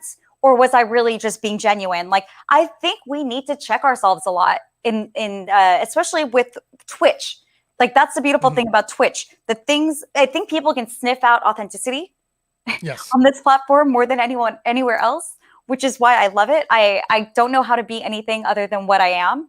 So, I just feel like if you're not doing that extra step after your streams or before your streams to check yourself, make sure that you are doing everything, the best that you are capable of doing it, and with your true voice, if you're not taking the time to check that, you're really going to, first of all, lose a lot of energy. It takes a lot more energy to be who you're not than it does to be who you are. 100%. And you're giving people nothing to connect to, because you're going to be one thing one day, something else the next day, and they won't, there's no focus there. So if you really want to be a successful streamer, really, really check yourself and make sure you're being your true self and bringing your true self to your audience. Yeah, I think that in anything that you start up, because when it's all said and done, this is artistry. We are showing our art. Music is artistic and emotional. I think when people are first starting out on Twitch or any type of streaming thing, visual media, they look to people as examples. Okay, what are these people doing? And then in the beginning, they probably sound and look a lot like somebody else. But then over time, I think people start to realize, okay, this isn't me. And they just kind of fall into place. I did the same thing for myself. I am who I am. I am very sarcastic, very dry. I can be short. I'm brutally honest. And I know that for some people, it doesn't work for them, but I also know that for a lot of other people, it does work for them. So you just have to be who you are. You are a perfect example of somebody that technically doesn't make sense. And I say this in the nicest way possible. It's going to sound weird because you're on here, you're throwing out some ridiculous mixes and flows, and your energy is great, but you are exceptionally proper. And it's sometimes when you're watching, you're like, she's so proper, and it's like nickels and nickels and nickels and nickels. It's just like, just so happy, so proper. And I'm just like, it's just one of those things, but it works for you. You know who you are, and you're not going to be something you're not just because people are watching on a stream. And I think that resonates with a lot of people that are on your streams, which is why you have the people you do. That actually made me so happy. That might be one of the funniest things anyone's ever said to me. It actually, it's funny because it should work against me. Yeah. One of them, I think I told someone else, it's one of the best compliments I ever got on my stream was someone says that you give off kindergarten / first grade teacher vibes. Right. Yeah. And I loved it because honestly, if I think back on my life, the people that showed me the most kindness and the most love were my unconditional love, were my first grade teacher and my kindergarten teacher. So if that's the vibe I give off, like, what better thing could I do in this world? Like, and the thing is, your vibe attracts your tribe. So the thing is, what you put out there is what you're going to gravitate back to. So if you go into my channel, the quality of human beings that tune in to my chat, they're all a lot like me, where we're all like, we like to tell nerdy puns, and we like full sentences, and just like we like to tell bad jokes, and we geek out really hard over music. We like to talk about science, and things like that. So there are people out there that want this, and you can't be everything to everyone. But if you are who you are, you will attract the right people to you. Yeah, I agree. And I think this goes back to, again, being you, because I grew up in my life being educated. I spoke proper, still speak proper. And one of the reason that I speak as proper as I do is because I had a speech impediment when I was young. And I used to slur my S's, and and I had to go to speech therapy for a couple of years. So somebody said something about me once. They were like, you are the most articulate, or no, it wasn't articulate. It said something about my S's. Like, you say S's better than anybody I've You ever heard. enunciate every word. Yes, exactly. But I do this because of my speech impediment, and it's just now ingrained in me. But one of my biggest fears when I started doing YouTube was I felt like something growing up. As you grow up, people say this to a lot of Black guys that are, speak articulately. You sound white. You sound white. As an Indian girl, I get the same thing. People they'll be like, when I talked to you on the phone, I thought you were a white girl. Yeah. And I don't know what that means. I don't know what that means. I was born in America. What else am I supposed to sound like? Right, exactly. You are where you are. And when I first started it, I was like, I'm sure I'm going to get a whole bunch of Black people that are just gonna be on me all the time about how white I sound, and not even listen to the content, listen to the information. So as I kept going, I didn't really hear much. And then I got to kind of a midpoint, and all of a sudden it was like, you sound white. You'd be better off if you put some ethnicity or put some slang in your voice, blah, blah, blah, blah, blah. Right. And I'm just like, I do what I do, but it's weird how people like to impose their expectations on other people, right? Like exactly. They don't know what you've been through in your life. They don't know why you are the way that you are. And who is anyone else to tell you who you should be? Anyway, exactly. Like, exactly. If you don't like it, you don't need to be around it. There's 7-8 billion other people on the planet you can go listen to. Right. And that was kind of my thing. And then I got to a point where I was like, you know what? I can't change who I am. I can't add unnecessary slang because that's not me, and it's going to come off legitimately sounding wrong. I just got to do what I do, and hopefully it'll pick up. And then what happens? You start developing a fan base of people that are interested in what you have to say and what you're doing. And then you get a more positive community. Because if I'm trying to change myself for a community that I'm not comfortable with, your community is never going to be as great as it can be, because you're being fake, So, and now I don't have to worry about lying, because that's the thing, you know what I mean? Like, one day you're this thing, the next day you're that. Like, I can just be myself in every video I shoot, in every stream I'm on, and people know who I am, know what to expect, and I can turn off my stream happy that I am who I am. I love that. I love, because I never even thought about, about that whole thing, how like people expect, because you're of a certain, like racial background, they expect you to have a certain way of speaking English, like I never even thought about how alienating that could be, and at the end, again, for every one person that says you should be this way, there's going to be one person that says you should be that way, Exactly. You can't just let yourself get torn in so many different directions that you lose who you actually are. Because if the second you start playing that game, people like sniff it out. They know that you're easily, swayed and persuaded. Yes. And then you start getting you just start getting taken advantage of, or, then you completely lose sight of yourself. You lose your anchoring, and it's really great that going through that, you were able to really recognize, well, this is my voice, and this is just who I am. And I'm going to be who I am. Exactly. I mean, if a guy like MKBHD, he's a big YouTuber, Black guy, and he's interviewed like Bill Gates and, Elon Musk, and he has like 8 million followers on YouTube. He sounds just like me. And I used him as kind of a reference. Like, look, if he can do it, anybody can do it. But also, when it's all said and done, you also have to realize that, like, if you're trying to be something you're not, it's going to translate. And then maybe, for instance, like for you're DJing at a spot, right? And you get known, you get spotted at an event because of who you are.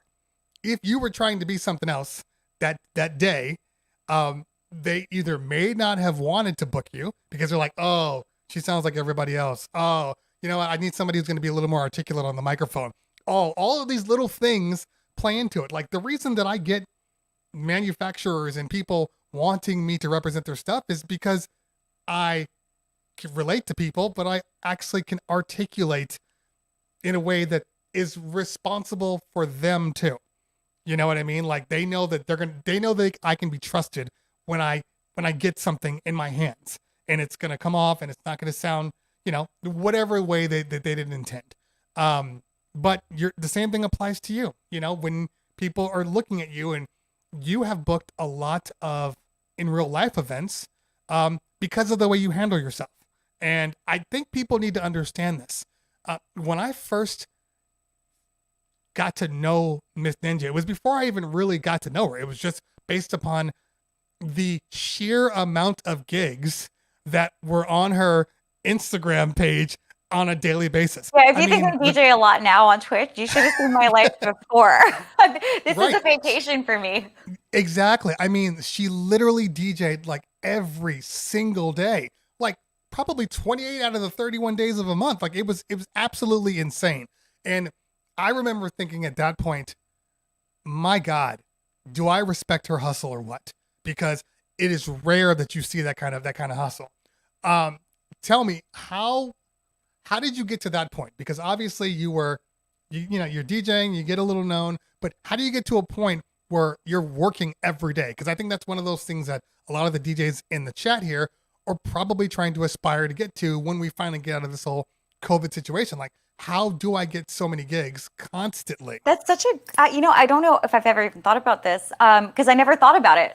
While I was doing it, I never thought about it. It was more like, I'm great. I think I've always been grateful for whatever opportunity came my way, and I didn't judge the magnitude of an opportunity, whether it was to do an in-store versus DJing at the Super Bowl. I was always excited as long as I wasn't disrespecting myself with the pay, but then again, you also have to know your levels. There's like some DJs that are like, I won't DJ for less than this, but they don't even know how to set up their gear, or they don't even know like how they only know one genre of music, and they get these like diluted ideas of what their rate should be. My rate built very, very slowly. And the more I thought I was capable of, and it was more like a supply and demand thing. Like the more, the more gigs that was being offered, the higher I had to put my rates to weed out what I could and could not have on my plate. And I think that was the way that was the most organic for me. First of all, I know you didn't ask about rate, but that's how I started actually figuring out what my rate should be. It really depended on the demand that I was getting for DJ gigs. The way the demand got so out of control was, every gig that I went to, I did it with the same enthusiasm that you see on Twitch. Professionalism can't be stressed enough. People don't like working with people that are no fun to work with. And so I think a lot of people, they get this idea, again, it goes back to ego. I think whether it's Twitch or in real life, if you have a massive ego about you and you think that you are the star of everything, you are the star of the show, and you're the most important thing in the world, it's just not going to work out very well for you. If you realize that everyone's feelings are valid in a space, and you're respectful of other people's feelings and their time, and you treat them with the professionalism that you want them to treat you with, it just starts to grow. And then people trust you. And once people start trusting you, they start recommending you. And once people start recommending you, you never know, maybe this person at this one bar has a best friend who is like maybe not even the CEO, maybe they're like the marketing manager at like some brand that's like brand that you love. And then they bring you in to do their holiday parties, things like that. It just branches out from there. Bring your best self to everything that you do, and things will grow organically.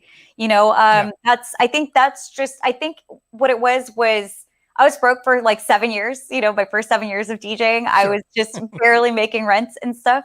But it was that 7th year, 7 years of consistency, all of a sudden caught up with itself. And I think that's really what made it pop. And for all the DJs out there, and by the way, before I get into that, let me just shout out the people that have subscribed. D-Flow with the 3-month subscription. Thank you so much. Appreciate you. DJ Invisible for the follow. Thank you. Angel Ways, thank you for welcome to the chat. Welcome to the chat. Jay Blazin with the 10 bits. Real DJ Yoshi with the subscription for the 4 months.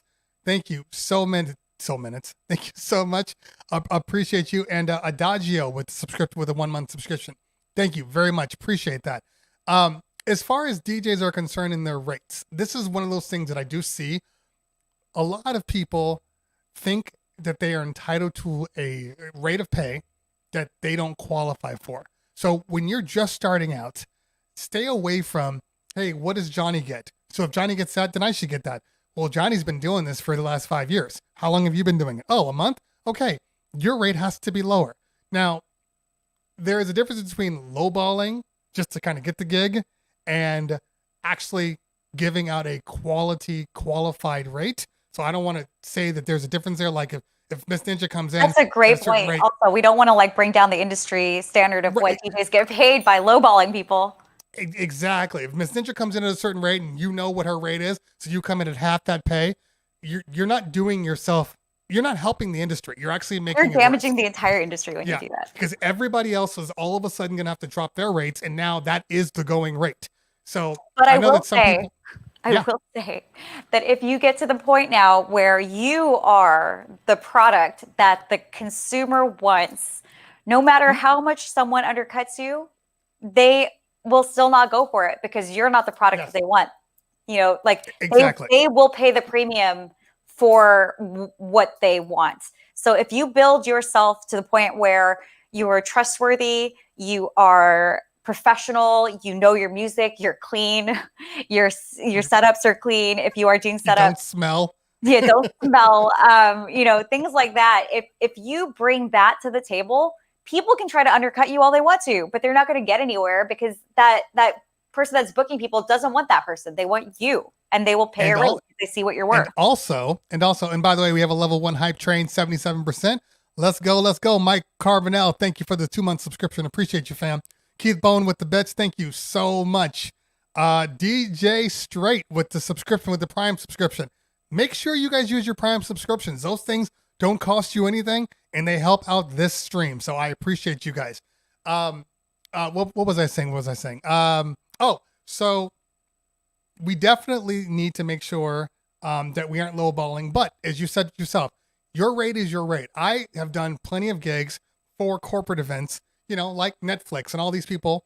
And I've come in at a rate and somebody else came in higher. And I've had people literally tell me, like people in the company, like, hey, raise your rate up. What do you mean? This person's coming in higher. We want to make sure you're booked. Raise your rate up above them. And it's like these weird types of things where, you know, people will equate quality with your rate sometimes. So you have to play the game. But if you're new, be realistic. Be realistic about, and that comes back to the being self-critical of oneself, to be able to look back and say, do I even deserve this rate? What am I bringing to the table that qualifies me to get this rate? You know, and you know, to be honest, like I think DJs are so funny about this rate stuff because we know what certain gigs pay. A lot of DJs are liars about their rates. A lot of DJs are liars. People, please understand when we're saying this about what you think you should be getting paid or what you think they're getting paid. A lot of people are fronting, but at the same time, you know, there's a lot of intangibles. There's gigs I've done for well below my normal rate because I knew what I was cultivating with that gig was far worth so much more to me than maybe the obscure amount of money that I was going to miss out on for that. You know, like you have to think forward. You have to think about, is this gig, because you can live just for the money. Okay. But if you really are in the DJ world because you love DJing and you want to succeed and you want to see yourself move higher and higher, you have to look at other factors. You know, like, is this gig going to put me in a position to meet the people I want to meet? Is it going to put me within, you know, like, is it going to be something that's going to get, I don't like saying exposure because that's a bunch of BS, but there are some things that if you want to align yourself with certain people, you know, sometimes you might take a little hit with the rate, but you, for years to come, you'll benefit off of that relationship that you built. Yeah, exactly. And by the way, we'll get right back to that. Let me chop on that hype train real quick. KMT79 with the bits. DJ Everett with the subscription 1-month tier. DJ KMT also with the 6-month subscription. Thanks, fam. Is that twice? Hold on. I'm a princess with the bits. Ryan AK aka LK, 600 bits. Thank you, DZ Smoking That Thing with the gifted tier 1 sub. Thank you so much. SMC with the bits. You guys are killing it, guys. Loco Lopez with the 100 bits. Thank you. So let's see what KMC said something on his. Oh no, he was talking about how much has it been that much? Has it been that long? Well, there was a good question in the chat about, what do we see happening to rates post-COVID? Yes. And I think that's a great question. I think what is going to happen is there will be fewer gigs initially, obviously, right. And I did have some people try to lowball me with rates already during COVID. I was like, my health is not worth that. Like, someone tried to offer me like $35 or $40 an hour to DJ at like the W or something. And I was like, for 3 hours, I'm going to walk out of there with $120 and risk like getting COVID. Are you serious? Like, they're like, well, yeah, we had to cut the rate by like, to 25%, because the capacity has been taken down to 25%. I'm like, yeah, but my hours haven't been cut to 20%. Right. Yeah. I'll do this for an hour. Same thing for the same amount of hours. I'd always be doing them. So, I think DJs are going to have a lot of self-respect in what they will and will not accept moving forward. And you have to remember, a lot of these companies, when the world did start opening up again, it depends on what you're doing. Nightclubs are going to be down for a while, I think. Who knows? Like, they're pretty anxious. So maybe they'll try to jump the gun. I don't know. I'm not an expert in that. But I think diversifying the types of events that you can do, if DJing is your primary source of income, that's going to help a lot. Try to find another, like if you've jumped on Twitch and you've supplemented your income with Twitch, hopefully it takes you out of the sense of feeling desperate, for in real life gigs, so that we can but that's a perfect point, and we will transition into that right now. Oliver with the follow, discounts with the bits, Moberry with the bits, Loco Lopez with the bits. Thank you guys so much. Appreciate it. Keep it going. Can we get to level 5? Let's see if we can get to level 5. But I do want to say, as far as the difference between in real life events, and by the way, I meant to say this before, a lot of clubs out there, a lot of big name clubs out there, you'd be surprised how low they pay, just because they know that they can pay you that much because it's more important for you to do that gig. I know tons of clubs. Opening DJ $100. Yes, and sometimes they'll put the contingency that we'll give you $100 if 50 people from your crew come through. Otherwise, you get nothing. Like, this is the stuff people have like offered me. I'm like, what are you talking about? Are you serious? Like, no, it's not even worth my time at that point. But some of these people, like, that's the game that they play. So I don't think that's going to change a whole lot. You're right. You're right. But you did say something important.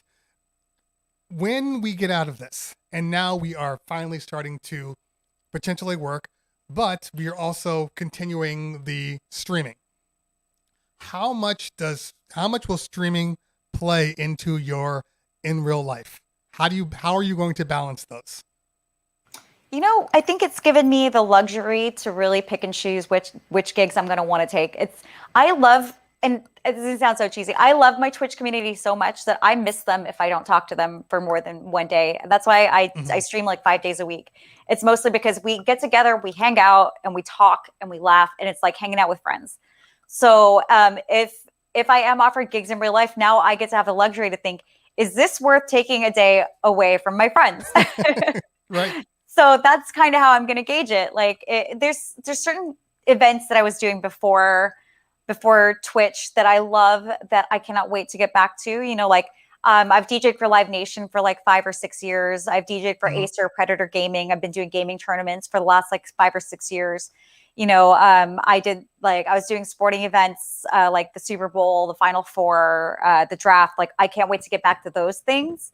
But the littler gigs that I was taking here and there, I'm definitely not going to go back to those. I'd rather spend my time with the Twitch community, because just the value that you guys have brought into my life is worth a lot more than spending a night out with strangers that are drunk and like saying dumb shit to me every 5 seconds. And I think that's actually important, because you're going to start to look at things like, okay, what do I normally make on a 3-hour Twitch stream versus getting in my car, loading up all this equipment, driving an hour out of the way to go do a gig, staying there, trying to make sure I get paid, waiting until the end of the night, leaving it at 2 a.m, driving back home. Now it's 3, 4 a.m, and I'm going to sleep. Or, I can do 16 seconds left. We're at 97% level 4.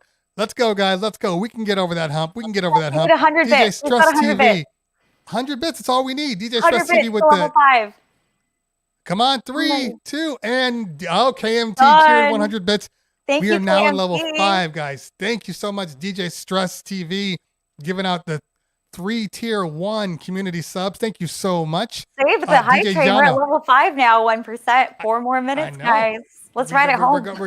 We're going well. And look, I don't have 5 days a week, so my one hype train is like very important. That is probably one of the things that is probably the hardest thing to do. And I'm going to be honest with you, because I'm honest with the people that watch me, and because they need to know. They need to know reality here. The reality is we have to pay for things and life, and this type of income definitely helps us out. It has saved my life. I think it saved a lot of our lives. And I don't know if everyone knows this, but Twitch doesn't pay us to stream, so right. We're here because we love the community. We love DJing. We love music. And what I was going to add to what you said about the not having to get in your car, not having to be home at 3 a.m, all of that stuff. The thing I really wanted to add is like when I get a paycheck at the end of the night at a nightclub, it's not out of the gratitude of the nightclub that they're paying me, Right. When I'm on Twitch, everything that I make feels like a giant compliment because it's voluntary, for people to show that what I'm doing has worth to them. I mean, that at the end of the day is what makes my heart feel so much more full than it does when I leave a nightclub, after a DJ set. Yeah, I think you're right. And I think it's probably also a good thing because I think, a lot of DJs definitely suffer from mental health issues because everything is out of our control. If you are a newer DJ or somebody just a struggling DJ, you are literally at the mercy of whatever club wants to bring you on. And I think Twitch is offered a lot of people that, you know what, I'll go on when I want to go on. And when I go on, this is the reaction I get back. Not like, oh, I'm DJing. Was it a good DJ? There was only 50 people there. Were they really into it? I don't know. I went home. As you said before, are they going to rebook me? Was it good? But in this case, you know exactly where you are. I did it. I DJed for 3 hours. I got a hype train or 2. That was great. It shows value for what you're doing because it is doing it for free. Every time I do a Wake Up in Cleveland show, I am doing it for free. When I do all that necessary work on the outside to get people to come to the show, the interviews, all of these things, building up the show, adding new things, like you said, OBS, learning these, learning that, getting a new mixer, by the way. I see that new mixer right there. And all of these things cost money. So anything that you guys can do to help definitely helps. Miss Ninja with the 300 bits. Thank you so much. Sorry. And I subbed I was waiting for a hype train so I could sub, so I subbed earlier too. Loco Lopez with the 200 bits. Mixmaster GNL 100 bits. I know we got to get together so we can talk about some stuff, which we will do. Guys, we're 45% with a minute and a half to go. Can we clear this one out for Cleveland Terry? I think we can clear this one out. It just, like I said, it definitely helps. I am always impressed when I go to your streams. And first off, your average streams is probably like what, 150, 175, something like that, maybe even 200. But then you'll get some random raid of like 250 people just randomly. I've never had that happen to me. It's really, really impressive. Just the amount of appreciation that the Twitch community gives you. It's clear that they love what you do. So I try my best to spread the love around, and I think I was taught this by one of my mentors back when I started first working in business. Is that whatever energy you put out, it may not come back from the place that you put it into, but it will come back from somewhere. So if you put that love out there, if you put that positive energy out there, like let's say, there's person X in front of me and I really try to help them out, and then they go on their way. I never hear from them again, and maybe they don't help me back. I'm not going to be bitter that they never reciprocated, because it comes back to you in other ways. Right. You might get person Y that you didn't even know knew who you were, and then they come into your life and they give you the help that you then, you had previously given someone else. So just keep putting out put yourself out there, put the best energy you can out there, and it always comes back. I do my best to spread love throughout what I call the Twitchiverse. And, it's really been amazing seeing it come back. It's like you're watering this plant and you're just like watching it grow. And I don't know, I'm just really grateful for all of it.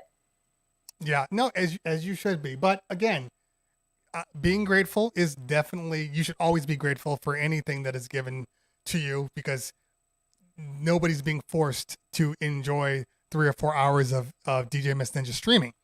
But there's also the other side. And somebody had asked in the chat, somebody who works and also streams, how do they develop their stream? How do they build their following up? That's such a great question. I saw that in the chat earlier. I'm glad that you saw it too and that we're talking about it. Okay, so I'll give you a little excerpt from my life. Back before I was a full-time DJ, I was working for iHeartRadio. At that time, it was called Clear Channel. And I was the head graphic designer for like Fox Sports Radio, for Alt 98.7, for Kiss FM, all of that stuff. And I was only DJing. Hey, Mods, kill that for me. Go ahead. Oh, sorry about that. No, oh wait, did I say something? Okay, I was like, did I say something? No, the mods know what I'm talking about. Okay, cool. Go ahead. So when I worked over there, I was just making mixes for myself to have something to listen to while I was designing. I never had the intent to like DJ for anyone over there. It was like the last thing on my mind. We had like DJ Ski and DJ Drew and like all these like amazing DJs, and I was like, right. It's like not even in my realm of like possibilities that I would get to like do anything with these people. But some of them started liking my mixes. They made their way around, and then I got booked to do some like events with Kiss FM. I wasn't DJing on the radio with them, but I was like DJing at some of their events and things like that. And then there was a couple big ones. My name was on the radio a couple times, and it got to the point where like I was like, oh, maybe I can do this. And so I started DJing out in public here and there, and it got to the point where I was DJing like a few days a week from like 9 p.m. to like 2 a.m. And then I would have to go to sleep because they changed my hours at work, and I had to work from like 6 a.m. to 3 p.m. So I became like a polyphasic sleeper. I would just nap whenever I could. And, I hear a lot of people saying, I don't have time because I have this, I have that. But when you really love something, you find a way to find the time and make the time. And I knew there would come a point where I could no longer do both. And I said to myself, when the DJ world starts supporting me financially to the point where I can like kind of take care of myself with DJ money, that's when I will take the leap and I will quit my day job. But until then, I have to do both just to survive. So, I for 2 years, I really didn't sleep. I just made the time where I could. And it was because I wanted it that bad. So, find time where you can. If you really, really want, I feel like a lot of people say they want to do stuff, but they don't really want to do it.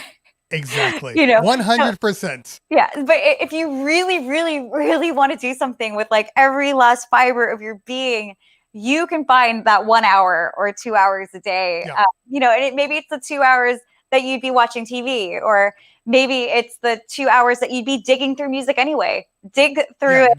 Digging through music, you're playing video games, you're watching movies, you're just sitting around doing nothing.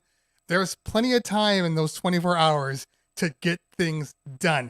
I can't tell you how many people see success from whatever I'm doing. I'm sure they do the same thing for you. They're like, damn, I got to get into this Twitch game. Like, how many people have said to me, oh, that's what you're getting? That's your numbers? Oh, I got to get into YouTube. It's like, okay, so then do it.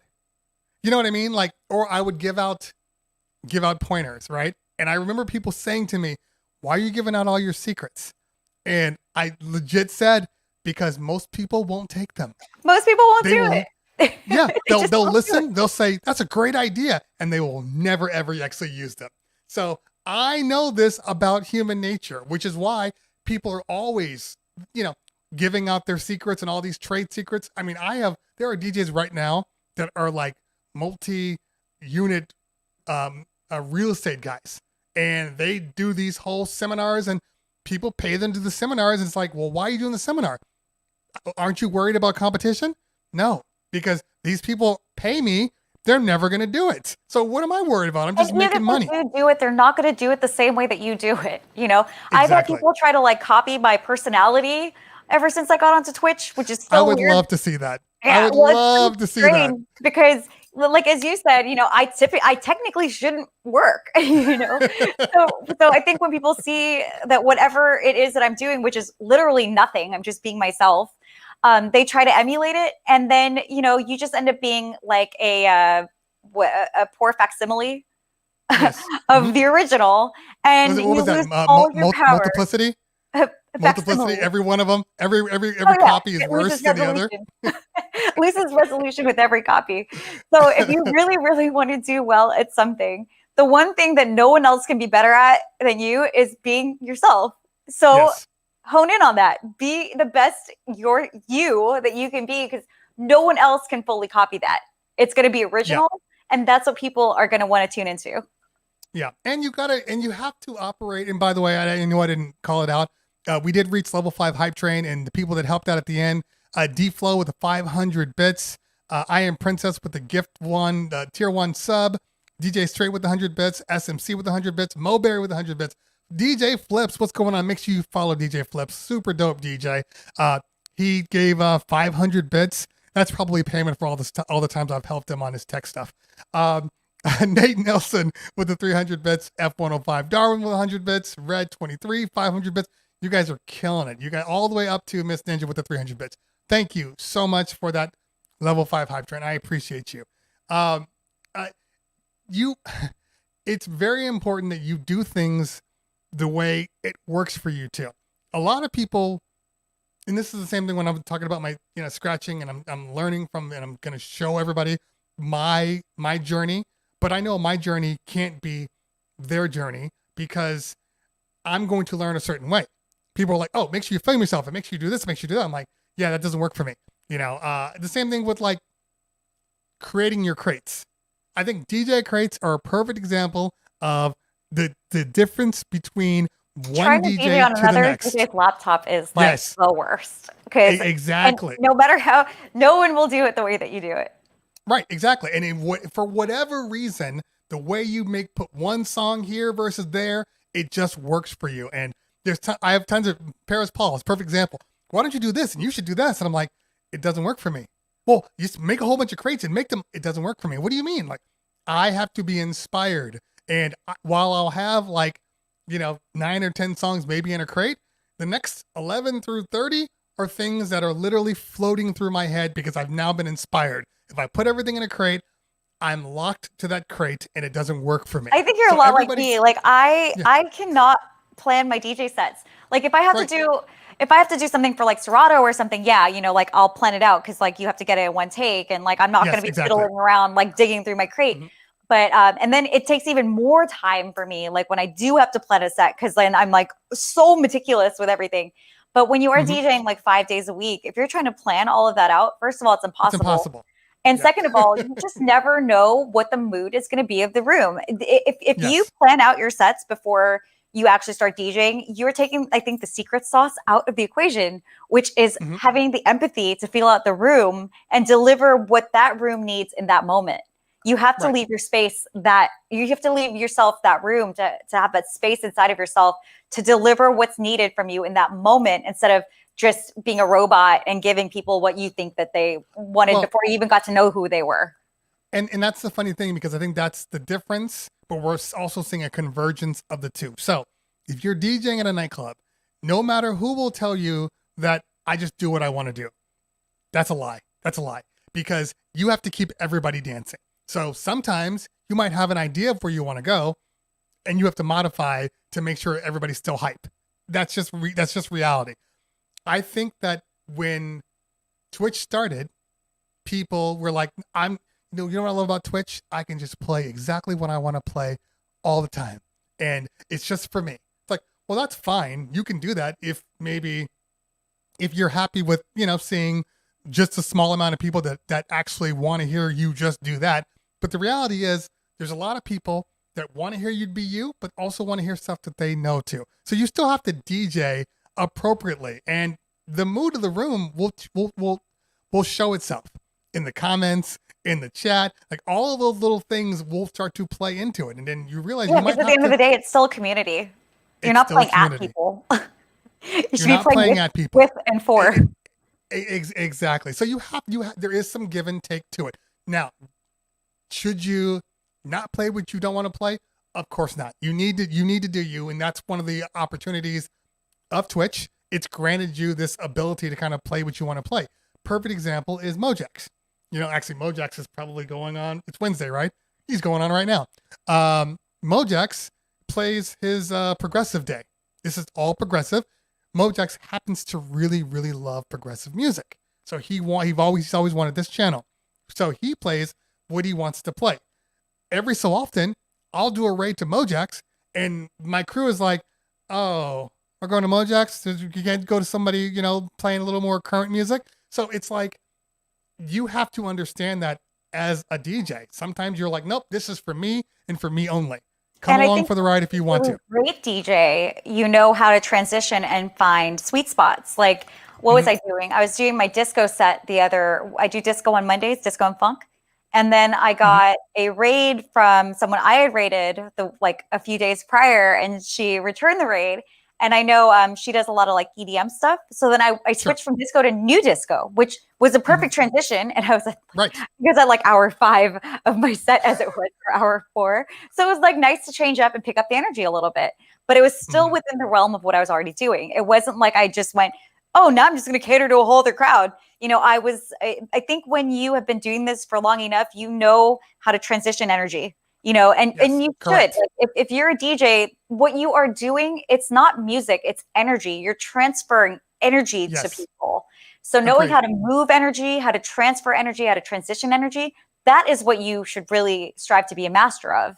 So once you can do that, no matter who comes in the room, you can find that sweet spot to like move the energy to a place where like now you can engage like a whole new audience. Right. And KMT says, I have a habit of making what I call mini combos. I like to have mini sets where I put a few songs together in routines. I actually do the same thing. If there is something that I will repeat, I will throw that in a crate. But besides that, I need to be able to flow so I can go, oh, you know what? I'm at this song right now. There is, in my mind, and everybody's different, okay? But in my mind, when I play a song, I know that there are 6 different ways that I can go with this one song, okay? And that's how I treat it. It's almost like a choose your own adventure DJ. Like I get to the song, which way do you want to go? I'm going to go this way now. And I know this because I understand my catalog. That's kind of important. You have to know your music. And it always becomes evident to me when a DJ is newer because they have their crate and they play their crate. And I've seen DJs play crates, even though the DJ right before them played the exact like 4 songs, and they're still playing because I'm in my crate and this is what I know. They can't deviate from what it is they know. That's the difference, and that's what I think I love about Twitch. It's forcing you to reevaluate your crates. It's forced you to reevaluate how you DJ, and it gives you time to like go through your crates while hanging out with other people. So going back to that question about if I don't have time, I have a day job and this and that. The time that you would spend going through your crates, like to an audience of 0, spend that time going through it with an audience of whatever you have on Twitch. Yeah, because and just play the music. Don't worry about necessarily DJing but because there are DJs out there right now that play. I always make a joke. They play whole songs. They play it to the end, and then they fade into another song. When you're first starting out, it could be just I play good music, and I love this track. I'm playing it. And meanwhile, you're talking to your crew going, hey, I'm thinking about doing this one next. Fade in. I just dropped some. That's what they do on the radio, and radio is successful, right? So don't think it needs to be any one way or the other. Like do whatever you have time for. Don't think of all the reasons why you can't do it. Think of all the ways that you can do it. That's also just a mental shift. You can think of all of the different ways that you don't have time, or that like you don't want to do a certain thing because that's not DJing or whatever. You're just talking yourself out of it because somewhere inside of you, maybe you don't really want to do it. But if you really want to do it, you're going to be like, well, okay, I don't have time for this, this, and this, but I do have time for X, Y, Z. And you also have to remember Twitch is, it's like 7-Eleven. It's open 24 hours a day. Right. So there is literally, there's no, like, it's not a nightclub where like you have to make yourself available from 10 p.m. to 2 a.m. If you can jump on at like 6 a.m. for 1 hour before you have to head off to work, you can do that. And there will be an audience for you. Yeah. By the way, 916 Junglist in the house. What's going on, fam? And Chrissy Forms in the house. Good to see you, darling. It's actually interesting because 916 Junglist, I think, is a perfect example because they asked him, because 916 Junglist and I both got denied our partnership, I think pretty much on the same day. And we got the exact same copy letter. And they asked him, you know, how did you feel after it happened? And he was like, I just sat in a corner and twiddled my thumbs for a little while. And I think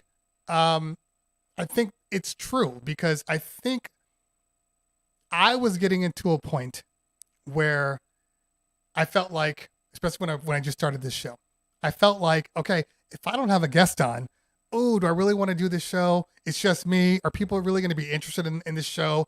And I'm just talking to people. And I would like convince myself, oh, you know what? You have to do this. You have to shoot this video for this manufacturer right now. Just go ahead and dedicate that time.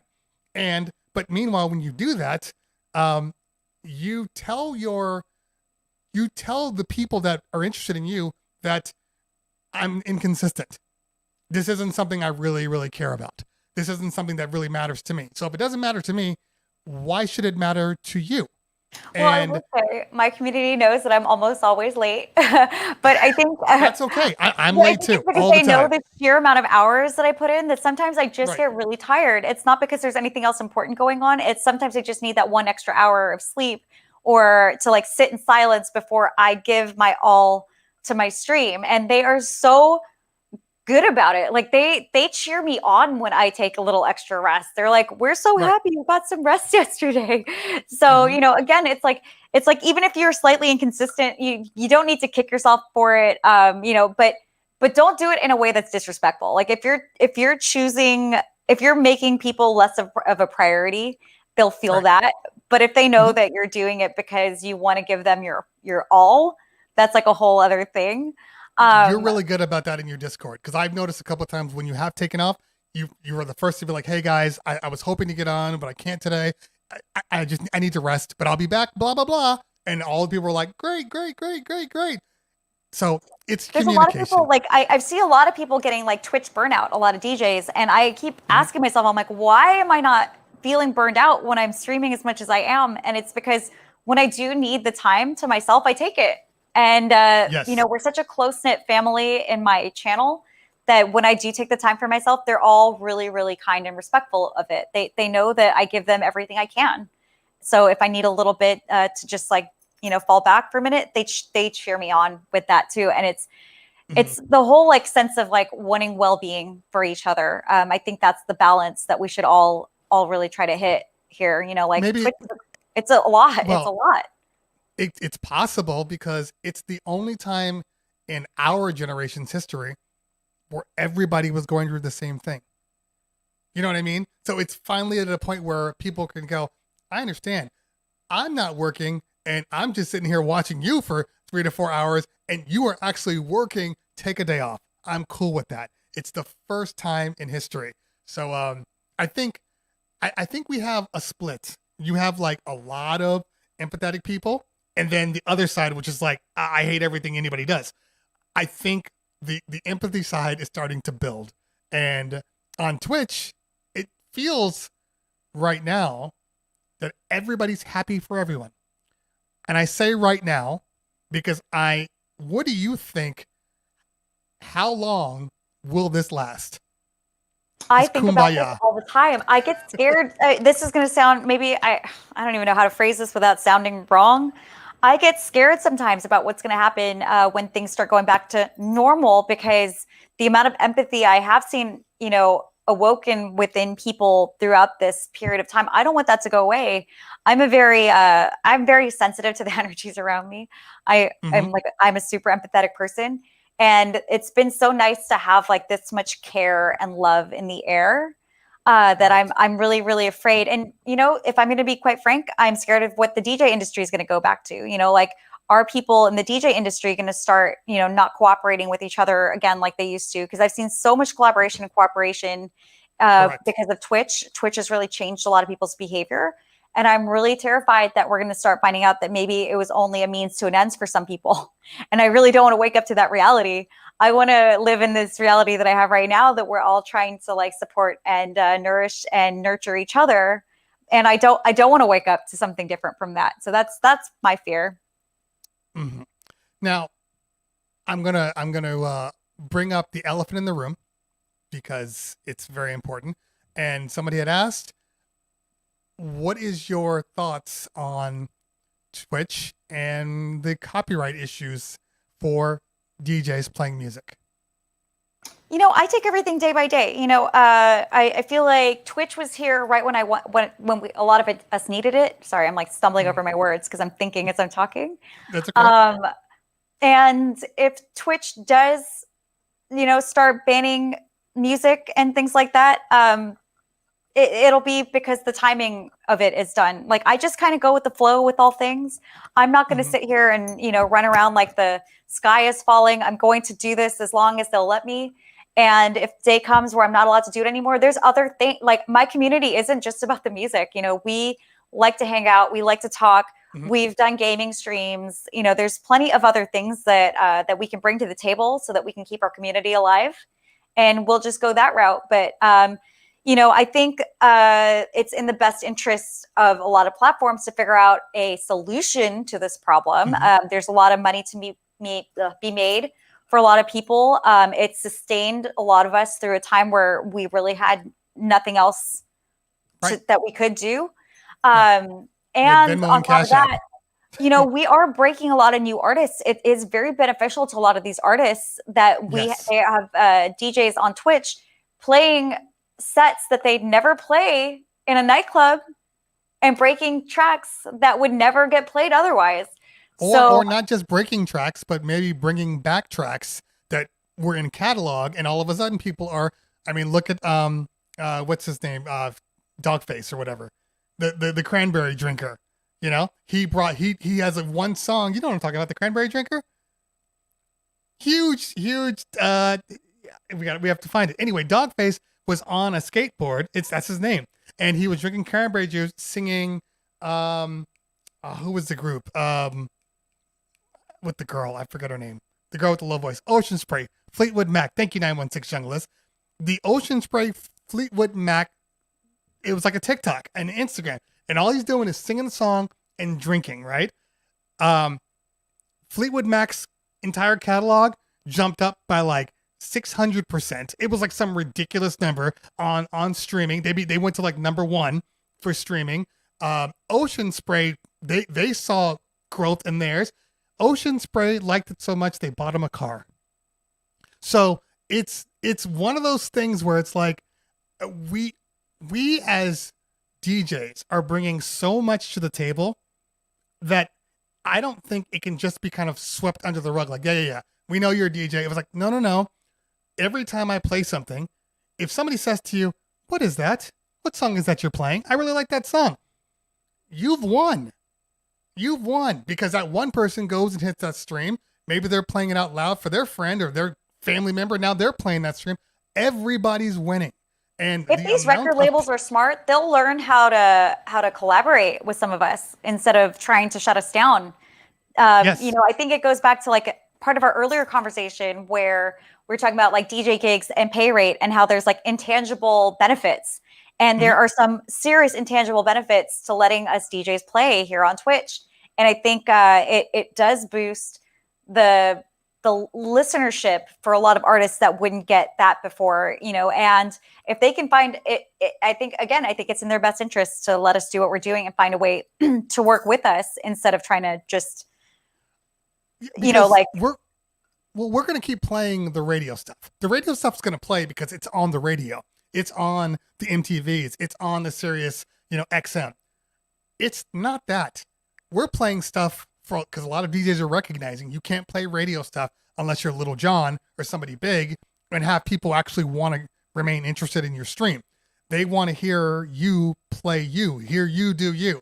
So you might be playing a little more obscure stuff, and that obscure stuff is the stuff that as a label, you should really want people to hear.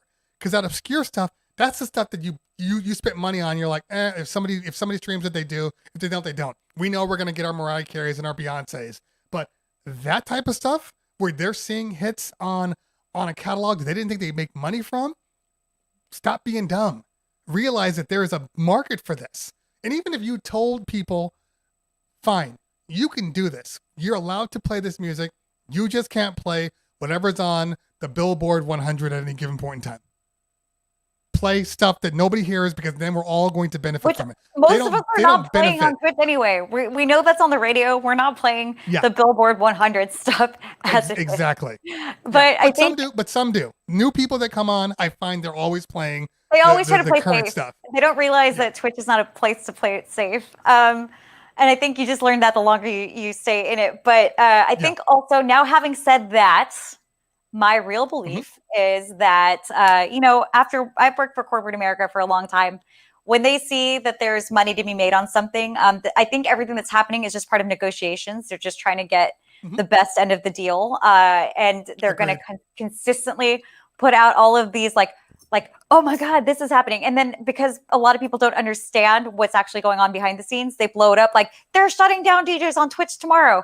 I had someone come into my stream day before yesterday saying it's on the news starting February 4th. They're not allowing DJs on Twitch anymore. I'm like, they would have sent me, first of all, a partner email if that was the fact. Yes, and exactly. Second of all, I would have heard it either from Cleveland Terry or 916 Junglist by now.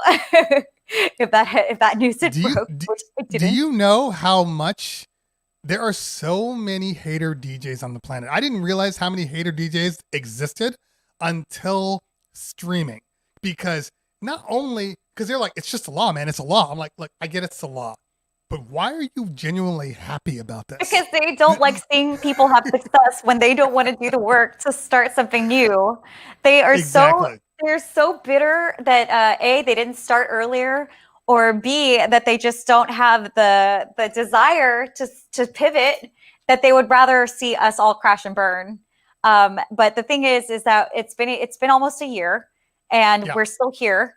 And everyone knows who's who and what's what at this point. Everyone who's made a name for themselves because they've shown what they really are and what they're capable of and how they work, that's already been done. So, whatever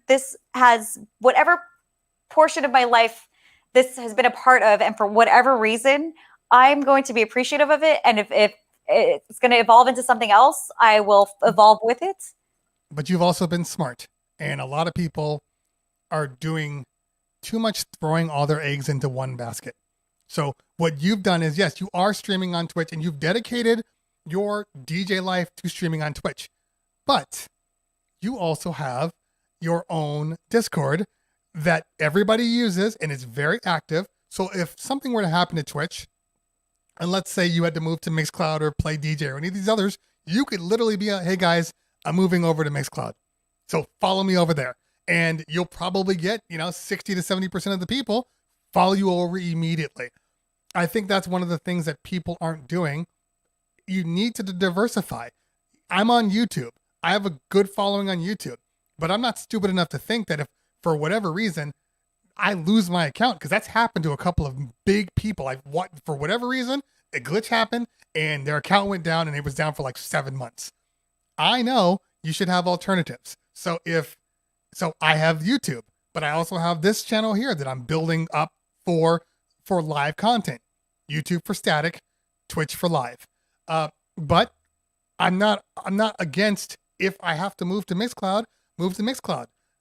For Milky513 that says Mixcloud, Play DJ, and Live Set have pay to play, and Twitch is still free for now. We have to think a slightly bigger picture, because Mixcloud, Play DJ, and Live Set don't have the numbers that anybody else is doing. I mean, Facebook, Twitch, they don't have those numbers. So it'll be interesting to see what happens if you get a mass exodus from Twitch to Mixcloud, how legal everything really is. Because they're still operating legally, but also under the radar. So we'll see what happens with that too. I think also, first of all, if you've built a community, then that it's not just going to dissipate. People aren't going to be like, oh, she's not on Twitch anymore. There goes the community. They will figure out where you are and they will find you, because we all care about each other that much. And after 7 months of all being together day in and day out, it's not like if it disappears, it's just over, that's just not going to happen. Right. So, but also, I think people are. Do I have any mods? Mods, share my Discord, please. If I have any mods left, it's been a while. I also think that in life in general, I think too many people are expecting some sort of certainty in general. Yes. And life is not a certain thing. If the more you can learn to adapt and grow with whatever comes at you, that's the definition of evolution, I think, is learning to adapt and grow with your environment. So don't be scared of what you think may be coming, what may not be coming. That's all to be seen. We don't know. There's none of it's like a guaranteed thing. Yes. So the more you can be flexible and just adapt with change, the better off you're going to be in life all around. Yeah. Although I don't, true school, I agree with you and disagree with you all at the same time. I think email has a place, but I don't think the majority of people are really looking at their emails like they used to. I think now, push, text, all of those things are far more important than email are. So that's why I like Discord, because Discord will send you notifications. And I mean, look, how many times do you get on a Twitch stream because you get a notification? I do. Oh, look, Miss Ninja's on. Like, I get twice. I get it from when she's on and on her Discord. So you need to have both. Email works. It's not the same though, in my opinion. Everybody's different. Maybe where you are, email's great, but I don't know. It just doesn't work for me as much. But also, I'll be straight up. Like if I hate being on people's email list if I haven't asked to be on it. It almost makes me not want to support what you're doing. So if you're making an email list, make sure you have the consent of the recipients to be receiving that kind of information. Otherwise, you're going to turn people off. And I'm going to say something else that's like pretty controversial. I don't know what your thoughts are on this. But the whole, I hear a lot of people talking about like switch to Twitch. And the thing is you can't force people to do something that they're not inclined to do of their own volition anyway. You have to inspire people to do things, and you don't inspire people to do things by telling them to do things. You inspire them to do things by showing them that it's fun or that there's a benefit, So, I really am, I'm kind of, this sounds so bad. I'm really sick of seeing the switch to Twitch hashtag because it's starting to sound like a cult or like a multi-level marketing thing where it's just like the more they try to like tell everyone switch to Twitch. I'm like, what is wrong with these people? Like, I don't even like, if I wasn't on Twitch, I'd be like, what is wrong with these people? Like, why are they like being so thirsty? So I just really, I'm going to use my little voice for whatever I can. If everyone could just like tone it down just a little bit and then start actually taking bits of their content and posting that as inspiration to why people should watch, that's going to get you a lot further. Post a clip of your stream, like a highlight that happened in your stream that day, something that will be relatable to other people that will then, you have to think, when you think of content, now this goes to Instagram, Twitch, everything. When you do a post on Instagram, you have to think, if I scrolled past this, would I take the time to hit that like button? It has to be relatable content that evokes a response. Otherwise, there's no use in posting it. You're just cluttering up your message. So if you can actually find those golden moments in your stream that will evoke a laugh or will be like, will show people, oh, you don't want to miss out because this is the kind of stuff that happens, but not in like such an overt way where you're thirsty about it, where you're genuinely like, this happened and it meant something to me, and then post your link with it. You'll probably get more people coming to Twitch because it's their own decision than if you're consistently telling people you need to come to Twitch because I'm on Twitch. Like, that's not enough of a reason for anyone to do anything. So that's just my little plea to the industry. I understand, and I agree with you on a lot of that. It's all about marketing. It's 100% all about marketing. And if you aren't marketing yourself, you have to act like nobody else is there. Just because, look, I know people want to get more people to Twitch because they get more people to Twitch. And then we're not talking about people, because the switch to Twitch, for anybody that's confused, maybe they're not on Twitch or whatever, switch to Twitch is for other artists, other DJs, other people that are like, maybe they're a I don't know, wood shop guy, and he's making beds or whatever. Like, they want those people to move from the YouTubes and the Facebooks, do it by inspiring them by what you're doing. Don't do it by like just being like, do it. You can't just be like, do it. You have to inspire people to take action. That's the best way to create action, is by inspiring people to take action. Well, if you think about it, now, this might be extreme, but it's almost like I'm on DirecTV and I'm telling people, come to Spectrum, switch to Spectrum. And people are like, well, AT&T is just fine. I haven't had any issues. And until either you have something like, for instance, I moved over to Spectrum the moment the Lakers went to Spectrum Sportsnet, and I could no longer watch the Lakers on DirecTV. So I moved over to Spectrum. Incentive to move.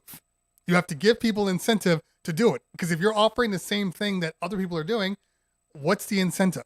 And my main concern is that people are getting turned off to Twitch because so many people are being like, you got to come to Twitch. You have to, and it's like, now I don't want to. I'm scared of what's in there because everyone seems a little much, based on like how many people are posting like that you have to. I'm like, it's like everyone that's, and I don't know much about Herbalife, but like, if everyone, pyramid schemes, I can't stand. Right. And I don't want to offend anybody, but like when someone approaches me with something like that, where they're like, you have to try it, it's going to make your life better, I'm just like, what are you on right now? Like, it makes me weary of the product. It doesn't make me want to try the product. It makes me weary of it. So I'm a little afraid that though it's out of enthusiasm and everyone's heart is in the right place, I think you might be actually turning some people off where you'd have a better result. And I studied marketing. I have a degree in marketing. You have to be in love with your consumer, not yourself. So if you're consistently pushing, do this because I'm here, do this because me, you're not going to get what you want. If you post it more as, look what's available here, and like, here's a little taste of it, you're going to get more of a response from that kind of action. And by the way, I know Lakers are on there first, but they weren't on there in the beginning. That's my whole point. The reason I switched was because when they moved to Spectrum, they weren't on DirecTV. In fact, I don't think they were on for like 6 months or so. But by that time, I'm a Laker fan. I'm already gone. So that's what I'm saying. They had something that somebody else didn't have. For instance, I am right now cross-streaming to YouTube and to Twitch. I am telling everybody on YouTube, in a month from now, I will no longer be posting my live streaming content in real time to YouTube. That is my incentive for them to move over to Twitch. If you want to continue to see this live, that's how you do it. Not just move over just because. That doesn't make any sense. I have to provide some value-added content to move over to Twitch. So I get what you're saying. I know that people are excited, and I know that they want to improve the base and the number base. I get it. But I think that people are going to come because they want to come regardless to how much you market. It's just a simple fact. But I think people need to stop. I think people need to get more creative with how they're marketing. I think it needs to be more thoughtful. Again, like, what is going to get you the result that you want? People are always trying to like take action, but your action won't always yield the result that you want. And that's when you need to like work smart instead of work hard, sort of thing. So by posting a little flyer that says, switch to Twitch and all of this, like every single day, you might think like, oh, I'm doing this every day, it's going to get me the results that I want.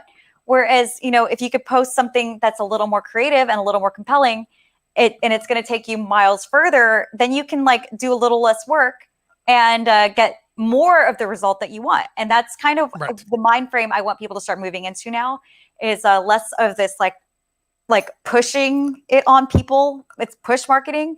Use more pull marketing. Draw people into your world instead of pushing Twitch on them. So does that make sense? I like that. Yeah. I like that a lot. Yeah. Queso said, is the market saturated? No. The DJ market on Twitch is super, super, super low. We're just living in a bubble and we think it's bigger than it is. But in reality, compared to the entire Twitch community, it's absolutely nothing. So there is plenty of space. And also, one of the things that frustrates me about life in general is, for whatever reason, people are always telling other people, there's no more room for you. You missed the bus. It's too late. That's bullshit. Okay? Because if that were the case, then there'd be no more people, no new people on YouTube. NGV wouldn't be putting out 1,000 to 2,000 stream parties on her stream. It's bull. You are the reason that people are watching. So if you are giving people something they want to watch, no matter when you start, you're gonna create demand. So and just it's not like it's not like a DJ gig in your little city. This is global. You have eyeballs from around the world. There's a much bigger amount of eyeballs available to you on Twitch than you can even fathom. So if you're going to limit yourself to the small thinking of like, oh, in my town, there's only like 3 or 4 DJ spots, so there's not enough room. It's very, very, very different on Twitch. Any time of day that you go on, there's an audience, and the audience is not limited to your city. It is now global. Okay. There's room for everybody. Let me ask you a question. So just on average, what's your average pull right now on a given stream? Right, 180? 180 to 200? So, but it wasn't it wasn't always like that. No. This is what I'm getting at. So you're 180 to 200 people. We're looking at this like, oh my God, that's amazing. In the real world, that's nothing. The amount of eyeballs that can be on our streams, just go to a gamer. Go to a small time gamer. Like that 200 people, that's the norm. If you go to a big gamer, 75,000 people on a stream. That's probably what, mid-tier, do you think? I mean, some of the bigger ones are doing huge numbers. So I mean, you can see the percentages all on Twitch Tracker, what am I? Exactly. Yeah. But the only problem, if you look at the percentages on Twitch Tracker, is it accounts for every user account that's out there. So people that are non-streamers, they still get put into that percentage. So I think I'm like top 0.015% or 0.013% of Twitch. But then you have to remember, there's so many users, and if they could remove the users versus the streamers and give us a more accurate percentage, that'd be fantastic. But you can see everything on Twitch Tracker. And, a lot of the bigger gaming streamers, they are pulling numbers that are like 200-300. That's still considered a pretty successful stream. But when you do get to that level of Shroud or Ninja, and you're pulling 100,000 people, well, not 100,000, 40,000 people watching your stream, that's a whole other thing. But you also have to remember, they've been at it for years, and they're putting in 12 to 15 hours a day on their streams. Constantly. Yeah, agreed. Yeah. So, and again, so it just, my point in all of this is, between things like people inflating their numbers with fake viewers, or people putting in 15 hours because that is their full-time job, or, all of that other stuff, you cannot base your worth on these numbers. You have to base it on the amount of engagement you build and with your community. I think that is the most important thing, is what is your relationship with the community that you do have? To me, that means more than what my viewership numbers are. Yeah, because you can't compare yourself. You can see people that have these crazy numbers, but you don't know, first of all, if they're real. And you also don't know how long they've been at it. But that was my point that I was attempting to make. Your numbers are at 180 to 200. What I'm saying is that the world, the world is humongous. The amount of people we have. So it wouldn't be that hard over time, for anybody to get to 50 to 100 people, 150 people on their given stream, given time. You have to give it time, or else it's not going to matter. If you don't give it time, I remember when I first started, wanting that shortcut, and you can't. If you really, it's like what you can't stand in front of a flower and like yell at it to grow like any faster than it's going to grow. You know, like it's going to take the time it's going to take for those seeds to get planted, get nourished, and grow and bloom. It's going to take time and nurturing. I like Yang said, it's not only DJing on Twitch, but talk shows. Yeah, I know. but here's a perfect example. Talk show.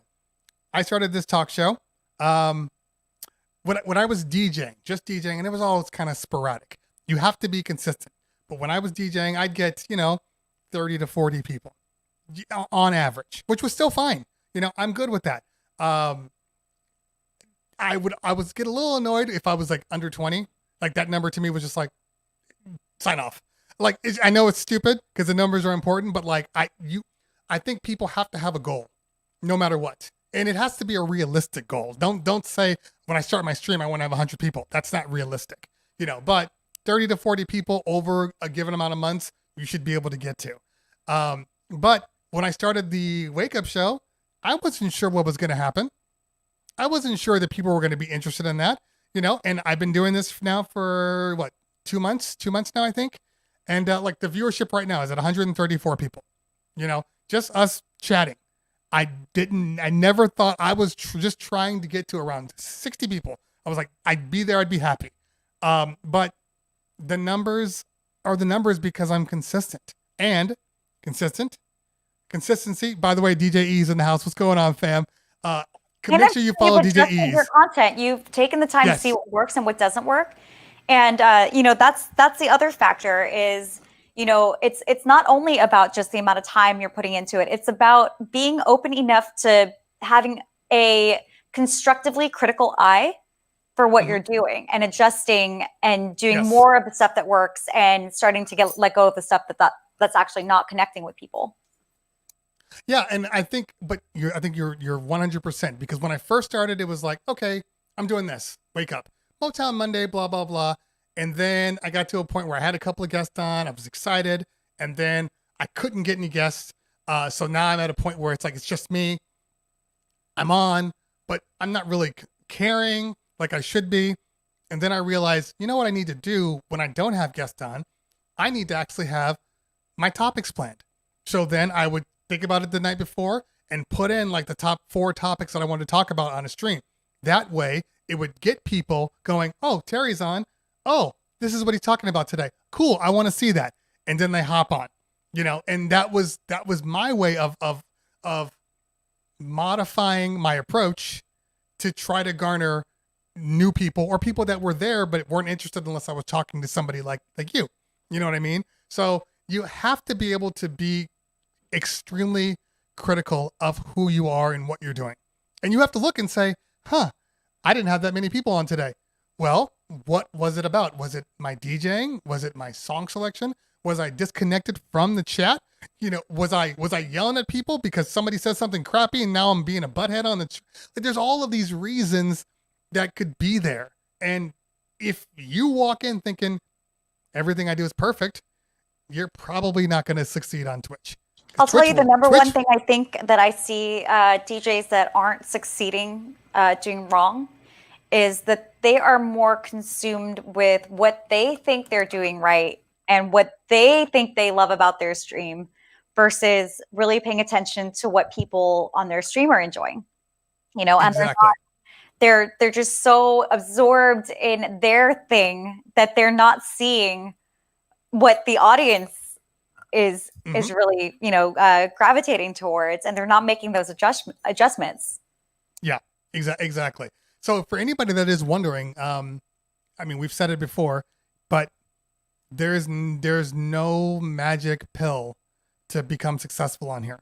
It takes a lot. Now, on average, how often, what is your typical stream? Because I have to ask you this, because legitimately, I'll get on your stream usually like an hour in, and then I'll make dinner, because you typically stream in the evenings. I'll make dinner, watch something, and then I'll go back. Oh, she's still on. Hop back on.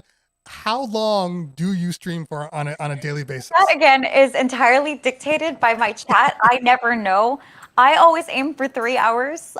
So I think I looked at my average. My average stream is 4 hours, 5 days a week.